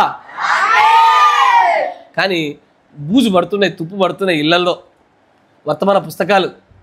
వాటిని తీయండి, మళ్ళా దులపండి, వరుసపెట్టి చదవండి. అది చదివితేనే, ఆ బోధతో మాత్రమే మీరు ఆత్మవశులు అవుతారు. వినాలి. ఏదైతే బ్రహ్మం గారి దగ్గర వచ్చిన 1200 వర్తమానాలు అవి వినాలి. మీకు అప్పచెప్పడం మీ సొంత కాపరి వర్తమానాలు వినాలి. మీ దగ్గర పుస్తకాలు చదవాలి. వినండి. వింటూ ఉంటేనే ఆత్మవశులు అవుతారు. ఆత్మవశులు అయితేనే అపోస్తుల కార్యములు అని చెప్పి. అపోస్తుల కార్యాలు ఏంటిదయ్యా? స్వస్థతలు, అద్భుతాలు, మహత్కార్యాలు. ఒకసారి మీకు గుర్తుండొచ్చు, ఆంధ్రే గారు ఒక సాక్ష్యం చెప్పారు. నేను చర్చికి మన ఉపవాసన రాలేదు, ఉదయం అక్కడే ఉన్నాను, కాసేపు ఆయనకి వెళ్దాం అనుకున్నా, పక్కన బ్రణం గారి యొక్క వర్తమానం పెట్టుకున్నా, కాయలు కొడదాం అనుకుంటున్నా, కానీ దాంట్లో నాకున్న సమస్యలు ఆ వర్తమానంలో వచ్చాయన్నాడు ఆయన. వింటూ ఉండడం వల్ల తెలియకుండా ఆత్మవశుడు అయిపోయినాడు ఆయన. వ్యాపారం అదే ముద్ద మూసేసి వెంటనే చర్చికి వచ్చాడు ఆయన. వెంటనే చర్చికి రావడం గల కారణం ఏంటంటే ఆరాధన ఆత్మ. ఆ బోధ ఆత్మవశుడిగా చేసింది. ఏ ఆత్మలోనికి? ఆరాధన ఆత్మలో తీసుకొచ్చింది. అది విన్నటువంటి ఆ వినికిడి ఆరాధన ఆత్మలో తీసుకొస్తేనే ఆరాధన స్థలంలోకి రాగలిగారు. ఇది జరగాలంటే వినాలా, చదవాలా, వర్తమానంలో మునగాల. అప్పుడు కానీ ఆత్మవశుల గుట్టనే కార్యం జరగదయ్యా. ఎప్పుడైతే వర్తమానాలు చదవడం ఆగిపోద్దో, వినడం ఆగిపోద్దో, గ్యాప్ ఎక్కువద్దో, నెమ్మది ఆత్మవశుల కూడా కార్యం తగ్గిపోద్ది. అప్పుడే నీలో మంచి ఉత్పత్తి తగ్గిపోద్ది, నీకు మంచి జరగడం తగ్గిపోద్ది, పరిశుద్ధాత్మ పాలు తగ్గిపోతాయి. అసలు చెప్పిన ఈ 11 కార్యాలు అన్ని సన్నగిలిపోయి మెల్లగా జీవితం చప్పడైపోతుంది. ఆత్మవశుల గుట్టలోనే కార్యాలు దాచిపెట్టబడ్డాయి. అయ్యా 5వ మార్గం చూపిస్తాను మీకు, జాగ్రత్తగా వినండి. మొదటి సమూయేలు గ్రంథము 16వ అధ్యాయం 13వ వచనం. సమూయేలు తైలపు కొమ్మును తీసి సహోదరుల ఎదుట వానికి అభిషేకం చేసెను. దావీదుకి తన సహోదరుల ఎదుట చేసిన అభిషేకం గురించి మాట్లాడుతూ, ఎప్పుడైతే అభిషేకం జరిగిందో ఆ అభిషేకం జరిగిన వెంటనే ఏం జరుగుతుందో తెలుసా? నాట నుండి యెహోవా ఆత్మ దావీదు మీదికి బలంగా వస్తూనే ఉంటుంది. అది ఎవ్రీ టైం ఉండదు. మళ్ళీ ఎవ్రీ టైం ఉంటే బెత్సెబతో తప్పెందుకు వేస్తాడు? కరెక్టేనా? ఎవ్రీ టైం ఉంటే జనసంఖ్య లెక్కిస్తాడు? కాదు. కానీ ఆత్మవశుల గుట్టనే కార్యం అత్యంత ఫ్రీక్వెంట్గా, తరచుగా, అధికంగా, సునాయాసంగా, సులభంగా జరిగేది అభిషేకం వల్ల. ఇది విశ్వాసులకు కాదు కానీ ఇది కాపరులకు సంబంధించింది. అందుకే దేవుడు విశ్వాసులతో మాట్లాడాలనుకునే విషయాన్ని కాపరికి బయలుపరుస్తానంటాడు. ఇది దేవుడు పెట్టిన క్రమం అంటాడు ఆయన. అభిషేకం జరిగిన వారు అత్యధికంగా ఆత్మవశులు కూడా జరుగుతుంది. అందుకే ఒక విశ్వాసి మాట్లాడే మాటకి, కాపరి మాట్లాడే మాటకి ప్రత్యక్షతల వ్యత్యాసాలు ఉంటాయి. ఎందుకంటే వాళ్ళ ఆత్మవశుల గుట్టలో ఉన్న పాలు వ్యత్యాసాలు. అందుకే అంటాడు, ఒక్కసారి దావీదుకి ఆ తైలం పోసి అభిషేకించగానే నాట నుండి యెహోవా ఆత్మ బలంగా దిగొస్తూనే ఉంది అతని పైకి. ఆమేన్. అభిషేకం అనేది పెద్ద కారణం. 6వది చూపిస్తా, తర్వాత చూడ జాగ్రత్త. సమూయేలు గ్రంథంలో 10వ అధ్యాయము 5వ వచనం చూద్దాం. మొదటి సమూయేలు గ్రంథము.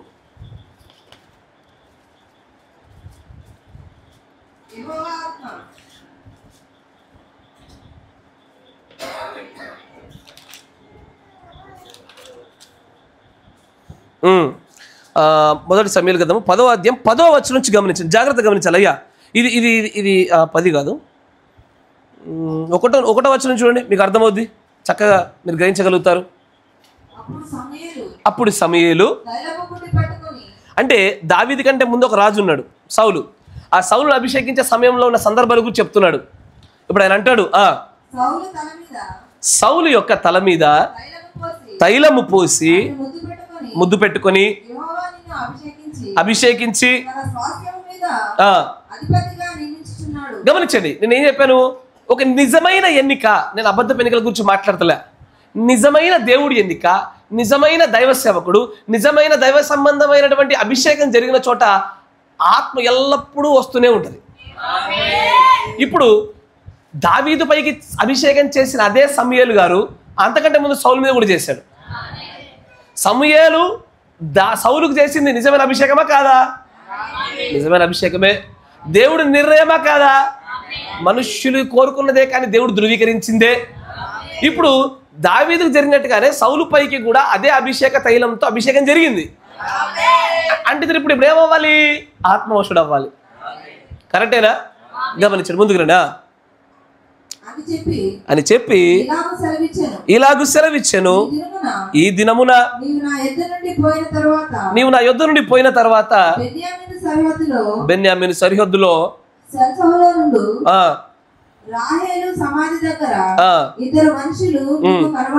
అని చెప్తున్నాడు. అభిషేకించేశాడు.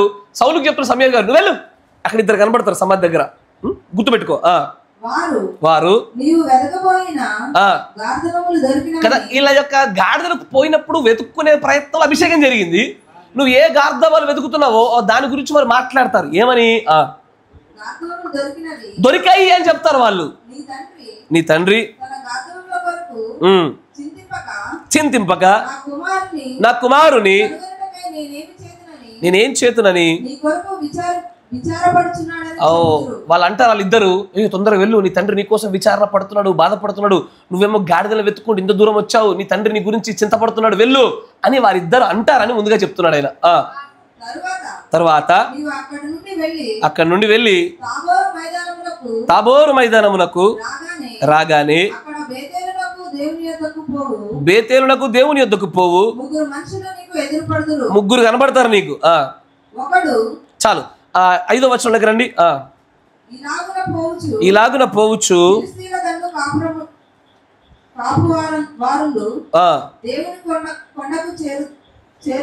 చేరుదువు, అచ్చట ఊరి దగ్గరకు రాగానే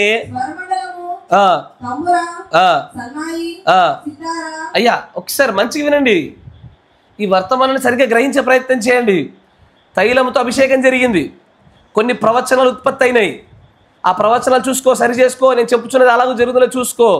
ఇప్పుడు నీకు స్వరమండలముతో అంటే మంచి గట్టి బలమైన కీర్తనలు పాడుతూ తంబురతో సితారతో తర్వాత వాయించుచు వారి వెనుక ఉన్నతమైన స్థలము నుండి దిగివచ్చు ప్రవక్తల సమూహము నీకు కనబడుతుంది.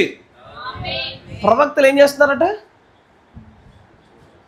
అరే వాళ్ళు ఏం చేస్తారు? ప్రవక్తలు గొప్ప స్వరమండలంతో తంబూరతో సితారతో ఏం చేస్తున్నారు? వాయిద్యాలు వాయిస్తున్నారు. ఎందుకు వాయిస్తున్నారు? ఎందుకంటే వాళ్ళు ఆత్మవశులు అవ్వాలంటే కార్యం జరగాలి కాబట్టి. వారికి మ్యూజిక్ ఎప్పుడు అవసరం, సంగీతం ఎప్పుడు అవసరం, కీర్తనలు ఎప్పుడు అవసరం. కాబట్టి వారు ఎప్పుడు కూడా మ్యూజిక్లు వాయిస్తూ వాయిస్తూ కీర్తనలు చేస్తూ ధ్యానాలు చేస్తూ ముందు పోతున్నారు. ఎందుకంటే వారు ఎల్లవేళ ఆత్మవశులు ఉండాలంటే ఇది అవసరంగా ఉంది వాళ్ళకి. అందుకని ఒక సమూహం దిగొస్తుంది, ఆ సమూహం దిగొచ్చేప్పుడు అది కీర్తనలు పాడుతూ తంబూరా సితారాలతో గొప్ప గొప్ప స్వరమండలతో పాడుతూ వస్తుంటుంది, కనబడుతుంది. చూడు జాగ్రత్త. యెహోవా అప్పుడు అయ్యా గమనించండి, ఆ ప్రవక్తల సమూహం దగ్గర రాగానే అప్పుడు నీ పైకి యెహోవా ఆత్మ వస్తుంది. ప్రవక్తల సమూహం ముందు రాదు. వింటున్నారా? ప్రవక్తల సమూహంలో కలిస్తేనే వస్తుంది, కలవకపోతే రాదు. మీరు వింటున్నారా? సమూహంలో కలిస్తే వస్తే సమూహంలో రాదు. తర్వాత చూడండి, నీవు వారితో కలిసి అంటే ప్రకటన చేయుచుండగా అంటే చూసిన ఇంగ్లీష్లో తెలుసా? ప్రొఫెసై, యూ షల్ ప్రొఫెసై, నువ్వు ప్రవచిస్తావు. అంటే మనం ప్రవచించాలన్నా కూడా మనకి ఏం కావాలయ్యా? ఆత్మవశులు ఒక కార్యం రావాలా? ప్రవచనాలు కూడా ఆత్మవశులైతే ఉత్పత్తి అవుతాయి కదా అని అంటాడు. తర్వాత ఏమంటాడు? నువ్వు అప్పుడు ఏం చేస్తావు తెలుసా? నువ్వు ప్రవచిస్తావు, అప్పుడు నీకు కొత్త మనసా. కొత్త మనసు అంటే ఏంటో తెలుసా? ఏంటయ్యా కొత్త నిబంధన భాషలు చెప్పండి. నూతన జన్మ. ఒకడు కొత్తగా జన్మించితే తప్ప దేవుని రాజ్యంలోకి రాడు. నువ్వు కొత్తగా జన్మించాలంటే నీకు ఆత్మవశులు కూడా రావాలి. వింటున్నారా? 13 ఏంది దీని దానికి ఏంది మొత్తం కలగుల గంప అయిపోయింది. మంచిగా రాసుకోండి మీరైతే.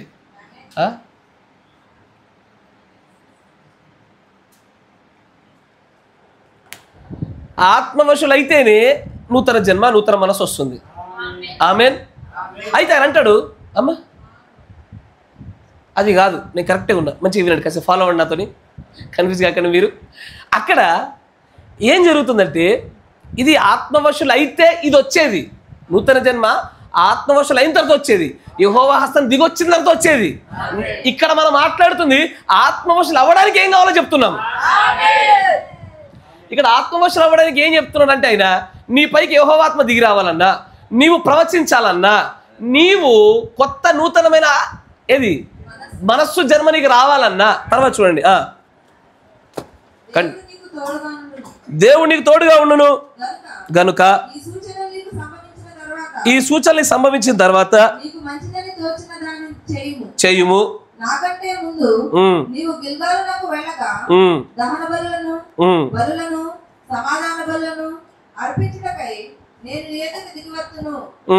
నేను నీ యొద్దకు వచ్చి నీవు చేయవలసిన దాన్ని నీకు తెలియజేయ వరకు 7 దినముల పాటు నీవు అచ్చట నిలవలను. అతడు సమూయేలు వద్ద నుండి వెళ్ళిపో. చాలు. తర్వాత ఇజ్రాయెల్లో ఒక పెద్ద సామెత పుడుతుంది. ఏమని తెలుసా? సౌలు కూడా ప్రవక్తల్లో ఉన్నాడా? ఆ సామెత పుట్టింది. ఇంతకీ అతడి పైకి యెహోవాతో బలంగా దిగిరవడానికి గల కారణం, అతడు ప్రవక్త అవడానికి గల కారణం తెలుసా? ప్రవక్త మధ్యలో తిరగడం వల్ల. ఆత్మవశులగుట అనే కార్యము సహవాసంలో జరుగుద్ది. అయ్యా, ఆత్మవశులగుట అనే కార్యం సహవాసంలో జరుగుద్ది. ఆరోది ఏంది? సహవాసం. ఎందుకు చెప్తాను చూడండి. సహవాసం ఆత్మవశులుగా చేస్తుందా? అబ్సల్యూట్గా చేస్తుంది. తాగుబోతంతో పాటు 2 ఏళ్ళు తిరుగు, నువ్వు కూడా తాగుబోతాడు కాబట్టి అడుగు. అబద్ధాలు ఆడడంతో ఎక్కువ రోజులు మాట్లాడు, నువ్వు కూడా అబద్ధాలు ఆడని నేర్చుకుంటావు. అంతేనా కదా? ప్రార్థన రాహిత్య జీవితాలు ఉన్నవంతా తిరుగు, నువ్వు కూడా ప్రార్థన ఎగరగొడతావు. నీకు 9, 12, 3 గంటలకు ప్రార్థన అలవాటు ఉంది, చెయ్యనంతో పాటు బయటకు వెళ్ళు, నువ్వు కూడా చెడిపోతావు. కరెక్టేనా? సార్ అదే నువ్వు చేయని నీకు చేసేవాడితో తిరుగు, అతడి వల్ల నువ్వేమవుతున్నావు అంటే నువ్వు ఆత్మవశులు అవుతున్నావు. సహవాసము ఆత్మవశులుగా చేస్తుంది. ఏ ఆత్మ? నువ్వు ఏ ఆత్మ కలిగిన వాడితో సహవాసం చేస్తే ఆత్మలోకి వెళ్ళిపోతావు. ఎన్నే ఎంబ్రలతో సహవాసం చేసిన ప్రతి ఒక్కరు తిరుగుబాటు ఆత్మలే పొందుకున్నారు. మోషేతో పాటు ఉన్నటువంటి వ్యక్తి యెహోషువ లాంటి దేవుని ఆత్మ పొందుకున్నాడు, తర్వాత నాయకుడు అయినాడు. సహవాసంలోనే ఆత్మవశులు అవడం జరుగుతుంది. డ్యాన్సులు చేసే వాళ్ళతో సహవాసం చేస్తే ప్రవక్త ఏమన్నాడు? డ్యాన్స్ ఆత్మ వచ్చింది అన్నాడు. వాక్యమును గురించి మాత్రమే చర్చించే సహవాసం అంటే వాక్యమే వస్తుంది. కరెక్టేనా? Yes sir? ఏ సహవాసంతో నీవు ఉంటావు ఆ సహవాసంగా మార్చబడతావు నువ్వు. కరెక్టేనా? ఆయన అదే అంటాడు. ప్రవక్తల సమూహం వచ్చిన తర్వాతే ఇతడు అతనిలో ఉండి ఇతను కూడా ప్రవచించడం మొదలుపెట్టి సౌలు కూడా ప్రవక్తల్లో ఉన్నాడా అన్న సామెత పుట్టడానికి కారణమైంది. అయ్యా, చివరికి 2 మాటలు చెప్తున్నా, చెప్పిందని రిపీట్ చేస్తా. మీరు ఆత్మవశులు అవ్వకపోతే ఈ 13 కార్యాలు ఉన్నాయి చూసారా, ఏవి జరగవు. నూతన జన్మ, నూతనమైన మనస్సు రాదు, ప్రవచించలేరు. మనం ప్రవచించకపోతే ఎంత డేంజర్ తెలుసు కదా. మర్మము ద్వారా, ప్రవచనం ద్వారా పక్షిరాజు విన్నాము. మనం పక్షిరాజులమైతే ప్రవచనం చేయాల్సిందే.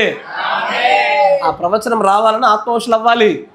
నీకు రక్షణ కావాలన్నా, తీసుకున్న రక్షణ కొనసాగించాలన్నా, ప్రత్యక్షత, పరిశుద్ధాత్మ, మంచి ఉత్పత్తి అవ్వడము, దేవుడి చేత వాడబడ్డము, సమస్తం వ్యర్థంగా కాకుండా ఉండాలన్నా, మంచి నీకు జరగాలన్నా, దేవుడి క్రియలను చూడగలగాలన్నా, దర్శనము, కళలు, ఉద్యమము, ప్రవచనం, అపోస్తుల కార్యములు, నూతన మనస్సు, ఇవన్నీ జరగాలంటే ఆత్మవశులు అవ్వాలి. ఈ ఆత్మవశులు ఒకటి అనే కార్యం బైబిల్ అంతట్లో ప్రాముఖ్యంగా ఈ 6 కార్యాలతోనే జరిగింది. ఒకటి సంగీతము, పాటలు వినడం వల్ల, దేవుడి చిత్తంలో ప్రార్థన వల్ల, బోధ సిద్ధాంతం, హితబోధ వల్ల, ఒక నిజమైనటువంటి దేవుడి యొక్క చిత్తానుసారమైన అభిషేకం పొందుకున్న సేవకుడి వల్లే, సహవాసం వల్ల తప్ప నువ్వు ఆత్మవశులు కూడా జిందగీలో జరగదు. నీకు ఆత్మవశులు కూడా జరగకపోతే పరలోక రాజ్యం తప్పిపోతామయ్యా. ఇది చాలా ప్రాముఖ్యమైన విషయం. దీన్ని నెగ్లిజెక్ట్ చేయకండి, దీన్ని ఏమాత్రం కూడా నిర్లక్ష్యం చేయబాకండి. ఈ 6లో ఒక్కొక్కరికి ఒక్కొక్క సూత్రం పనిచేస్తుంది. అందరికి ఒకటే రూల్ రాదు. ఒకరికి పాటలంటే ఆత్మవశులు అవుతారు, మరి కొంతమందికి ప్రార్థనలు అవ్వగలుగుతారు, కొంతమందికి వాక్యం వింటుంటే ఎక్కువగా ఆత్మవశులు అవుతారు. కరెక్టేనా? ఒక్కొక్కరికి ఒక్కొక్క రకంగా ఆత్మవశులు అవుతారు. ఎట్లా ఆత్మవశులు అవుతావో నువ్వు చేసుకోవాలా. ఈ 6లో ప్రభువా నేను దేని గుండా అవుతున్నాను నువ్వు పరిశీలన చేయి. ఈ 6 ప్రయత్నం చేసి చూడు. 5వది తప్ప. 5వది ఏంటది? అది నువ్వు అనుకుంటారా, దేవుడు ఇస్తే వస్తుంది. ఈ 5వది తప్ప ఈ మిగిలిన 5టిని నువ్వు ఒక్కొక్క దాన్ని పరిశీలన చేయడు. దేని గుండా నువ్వు ఆత్మవశులు అవుతున్నావు, దేని వలనైతే ఈ 13 కార్యాలు అద్భుతంగా నీ జీవితంలో జరుగుతున్నాయో దాని వలన నువ్వు ఎక్కువగా ఆత్మవశులే కార్యాన్ని ముందుకు పెంచుతూ పో. బ్రహ్నం గారు ఏం చేశారు తెలుసా? 7 ముద్రలు బోధించేప్పుడు ఆత్మవశుడు అవ్వాలన్న కోరికతో ప్రార్థన, పాక్షిక ఉపవాసాలు కూడా ఆత్మవశుడు అయ్యాడు ఆయన. కరెక్టేనా? ప్రార్థన దాంతోపాటే పాక్షిక ఉపవాసం కూడా ఆయన ఆత్మవశుడు అయ్యాడు. ఆయన ఆత్మవశులు అవ్వకుండా ఏ కార్యం చేయదు. నీకు వచ్చిన చెప్పరా, ఆత్మవశులు అవ్వకుండా నువ్వు చేసిన ప్రార్థన కూడా దేవుడి సన్నిధికి వెళ్ళదు. ఆత్మవశులు అవ్వకుండా నువ్వు దేవుని క్షమించమని అడిగినా అది క్షమించబడదు. జాగ్రత్త. మీ ప్రార్థన జీవితాలు, మీ దేవుడి యొక్క చిత్తమును గమనించడాలు, పాటలు మరియు బోధ, అభిషేకము, సావాసము జాగ్రత్తగా గమనించండి. ఈ 6 ఈ 13 దాచిపెట్టబడ్డాయి. క్రైస్తవ జీవితం అంతా దాచిపెట్టబడ్డది. అత్యంత జాగ్రత్తగా మీరు ఉండగలిగితేనే రాజ్యాన్ని చేరుకోగలుగుతారు. ఈ రోజున ఇంకా పిల్లల్లాగా పాలు తాగే వయసులో మనం లేము. రేపు మాప ఎత్తబాటు. ఇంకా మనము అనేకమైన విషయాలలో లాలించి బుజ్జగించి పాలించే వయసులు కావు ఇవి. ఇప్పుడు నీతిమంతులు ఉండనివ్వాలా, పరిశుద్ధులు ఉండనివ్వాలా, అపవిత్రులు ఉండనివ్వాలా, అన్యాయస్తులు ఉండనివ్వాలా. నీవు నేను మొట్టమొదటిగా నిన్ను సిద్ధపరచుకో. ఆమేన్. నిన్ను నువ్వు సిద్ధపరచుకొని రెడీగా ఉండు. పండుకొని నిద్రపోతున్నటువంటి ఆ బుద్ధి లేని కన్యకల కోసం అయినవా, నువ్వు బుద్ధి లేని కన్యక అవుతావు. జాగ్రత్త. God bless you. దీవించును గాక. మోకరించండి, ప్రార్థన చేసుకుందాం. మన మధ్యలో ఉన్న సహోదరులు మోషేష్ బ్రదర్ గారు ప్రార్థన చేస్తారు. స్తోత్రం స్తోత్రం స్తోత్రం స్తోత్రం స్తోత్రం. యేసు ప్రభువానికి వందనాలు, స్తోత్రం చెల్లిస్తున్నాం ప్రభువా. ఇంత మంచి సమయంలో భాగ్యమును మాకు ఇచ్చిన రీతిని బట్టి నీకు స్తోత్రం చెల్లించున్నాం ప్రభువా. ఓ దేవా, మన నాయన మాకు కావాల్సినటువంటి తండ్రి ప్రభువా, మా స్థితులకు తగినట్టుగా తండ్రి ప్రభువా, నీ వాక్కుల ద్వారా తండ్రి ప్రభువు బలపరిచిన విధానం నీకు స్తోత్రం ప్రభువా. నాయన నీకు ఈ కృతజ్ఞత వందనాలు, స్తోత్రం చెల్లిస్తుంటున్నాం తండ్రి. మేము ఎలాగో ఆత్మవశనం కావాలనో తండ్రి ప్రభువా, ఆ ఆత్మవశనం అవుట వలన ఏమైతే తండ్రి ప్రభువా మనకు రక్షపడి ఉంటున్నావో వాటిని కూడా తండ్రి ప్రభువా మన నాయన తండ్రి ప్రభువా మమ్మల్ని పరలోకం వైపు తీసుకువెళ్ళేవిగా ఉంటున్నావు తండ్రి. వాటిని కూడా తండ్రి ప్రభువా మాలో ఫలింప చేయమని ప్రార్థిస్తాము ప్రభువా. మాలో ఏదైతే లోటుగా ఉందో ప్రభువా, లోటంతటిని మీరు తీర్చిన విధానం బట్టి నీకు స్తోత్రం చెల్లించున్నాం ప్రభువా. మీరు తీర్చి తండ్రి ప్రభువా నీ వాక్యం చేత తండ్రి ప్రభువా మనం తృప్తిపరిచిన విధానం బట్టి నీకు స్తోత్రం ప్రభువా. ఇక్కడ ఉన్న మేమందరం కూడా తండ్రి ప్రభువా మన నాయన మేము ఆత్మవశులు అవుటకు నీ కృప అనుగ్రహించవలసిందిగా ప్రార్థిస్తాం. ఆమేన్. ఆత్మను అందరిపైన అనుగ్రహించవలసిందిగా ప్రార్థిస్తాం. నీకే మహిమయు ఘనతయు ప్రభావాలు చెల్లిస్తుంటున్నాము తండ్రి. అవును తండ్రి ప్రభువా మన నాయన ఈ లోకంలో తండ్రి ప్రభువా మేము మనుషుల ఆత్మను కలిగి ఉన్నప్పుడు తండ్రి ప్రభువా జరిగే సంగతులను ఇదిగో తండ్రి ప్రభువా మన నాయన ఏ విధంగా అయితే ఆత్మవశుడమై దేవుని యొక్క ఆత్మవశుడమైనప్పుడు తండ్రి ఏ విధమైనటువంటి స్థితిలోనికి మేము వెళ్తా ఉంటామో తండ్రి ప్రభువా, అనేకమైనటువంటి స్థితిగతులను తండ్రి నీ వాక్కుల గుండా మాతో మాట్లాడిన విధానం బట్టి నీకు వందనాలు, నీకు స్తోత్రము చెల్లించున్నాము తండ్రి. ఇదిగో తండ్రి ప్రభువా నిజమే తండ్రి ప్రభువా, ఎంతో పాటు తండ్రి ప్రభువా మన నాయన ఇప్పుడు అతి త్వరలో తండ్రి ప్రభువా జరగబోతున్నావు ప్రభువా. మన నాయన తండ్రి ప్రభువా మేము భయంకరమైనటువంటి దినాల్లో మేము జీవిస్తా ఉంటుండగా తండ్రి, అక్కడ అతి సమీపంగా ఉంటుండగా ప్రభువా, ఇదిగో తండ్రి ప్రభువా మేము ఆత్మవశుల అవుట అనేది తండ్రి ప్రభువా మన నాయన ఇదిగో తగ్గమై ఉంటుండగా తండ్రి అలాంటి కృపా భాగ్యము మా అందరికి అనుగ్రహింపజేయమని ప్రార్థన చేయండి. తండ్రి ప్రభువా మీ దాసులను తండ్రి ప్రభువా నీ ఆత్మగుణాన్ని ప్రత్యక్షత గుండా నడిపిస్తున్న విధానం బట్టి నీకు స్తోత్రాలు వందనాలు చెల్లించున్నాం ప్రభువా. ఆయన నీకు కృతజ్ఞత స్తోత్రము చెల్లించున్నాం తండ్రి. వాక్కులను అందరిలో ఫలింపజేసి ప్రభువా నేను నీతో తండ్రి ప్రభువా నాయన ఏక మగ వరకు తండ్రి ప్రభువా నాయన నీకు స్తోత్రం చెల్లించున్నాం తండ్రి ప్రభువా. ఆ ఎంత మాటలో తండ్రి ప్రభువా కావాల్సినటువంటి అంతటి మేము పొందుకోవాలంటే తండ్రి మేము ఆత్మవశుల అవుట తండ్రి ప్రభువా ఆమేన్. కార్యం జరిగించవలసిందిగా ప్రార్థన చేయండి. అలాంటి తండ్రి ప్రభువా బలవంతులుగా తండ్రి ప్రభువా శక్తివంతులుగా అవుటకు తండ్రి ప్రభువా ఇదిగో తండ్రి ప్రభువా మన నాయన ఆత్మవశులే ఆత్మను తండ్రి ప్రభువా మాకు అనుగ్రహించి మహిమ ఘనత ప్రభావం మీరు పొందుకోమని ప్రభువా అయిన యేసుక్రీస్తు నామములో ప్రార్థన చేయించున్నాము. మహిమా స్వరూపుడా, సర్వశక్తి సంపన్నుడా, నీ ప్రియమైన పిల్లలు ఎల్లవేళలా కూడా ఆత్మవశులుగానే ఉండేటువంటి ఒక గొప్ప చక్కటి అనుభూతి వీరికి అనుగ్రహించండి. వీరు ఏ ఏ మార్గాల గుండా ఆత్మవశులు అవ్వగలుగుతారో ఆ మార్గాలను వీరు వెదకి పట్టుకొని వాటిని ప్రభువా కొనసాగించుచు ఎల్లవేళలా నీ ఆత్మలోనే ఉంటూ నీ ఆత్మవశులు అగుట వలన కలిగేటువంటి ఆ నూతన మనస్సే కానీ అపోస్తుల కార్యములే గాని, రక్షణ మరియు దాని కొనసాగింపే గాని, అది పరిశుద్ధాత్మయే గాని, నాయన ప్రత్యక్షతయు ప్రవచనమే గాని, నాయన మంచిది ఉత్పత్తగడము, మంచిది జరగడమే గాని, అది దర్శనమైనను కలలైనను మరి ఏదైనా మంచిది నువ్వు చేసే ప్రతి కార్యాన్ని చూడగలిగే నేత్రాలైనను వీరు పొందుకోగలిగే గొప్ప ధన్యకరమైన జీవితం మీరు దయచేయండి ప్రభు. మా మధ్యలో లేకుండా ప్రభు అనేకులు ఉండగలిగినారు, దయచేసి వారిని క్షమించండి నాయన. కృపగల దేవ, దైవ కార్యములు చూడగలిగే నేత్రాలు వీరందరికీ దయచేయండి ప్రభు. నీవే నీ కృప చేత, నీ శక్తి చేత నాయన వీరు ఆత్మవశులు అందరూ అగులాడలా, ఈ సంఘం అంతా కూడా నీ ఆత్మలోనే ఎలవేళలా ప్రభు నాయన అలాగున తగిన తూగులాడుతూ ఉండలాగిన సహాయం దయచేయండి. ఆ రోజున నిజంగానే పెంతెకోస్తు దినం నాడు పరిశుద్ధాత్మ బాప్తిసం రావడానికంటే మునుపు 120 మంది ఏక మనసుతో ఎలాగున ఆత్మవశులుగా ఉండగలిగినారో అలాంటి ఒక గొప్ప ధన్యకరమైన జీవితం అందరికీ దయచేయండి నాయన. వీరు చేస్తున్న భక్తిలో కూడా ఏది వ్యర్థం కాకుండా ఉండాలంటే కూడా ఆత్మవశులు అవ్వాలంటున్నారు కనుక అలాంటి ఒక ధన్యకరమైన జీవితం వీరికి అనుగ్రహించి సహాయం దయచేయమని, రేపటి దినం జరగబోతున్న ఆరాధన విషయాల్లో కూడా తోడుగొని కృప చూపమని ప్రభువైన యేసు క్రీస్తు నామములో ప్రార్థన చేయుచున్నాము. ఆమేన్. God bless you. దేవుడు మిమ్మల్ని మీ కుటుంబాన్ని దీవించును గాక. ఆమేన్.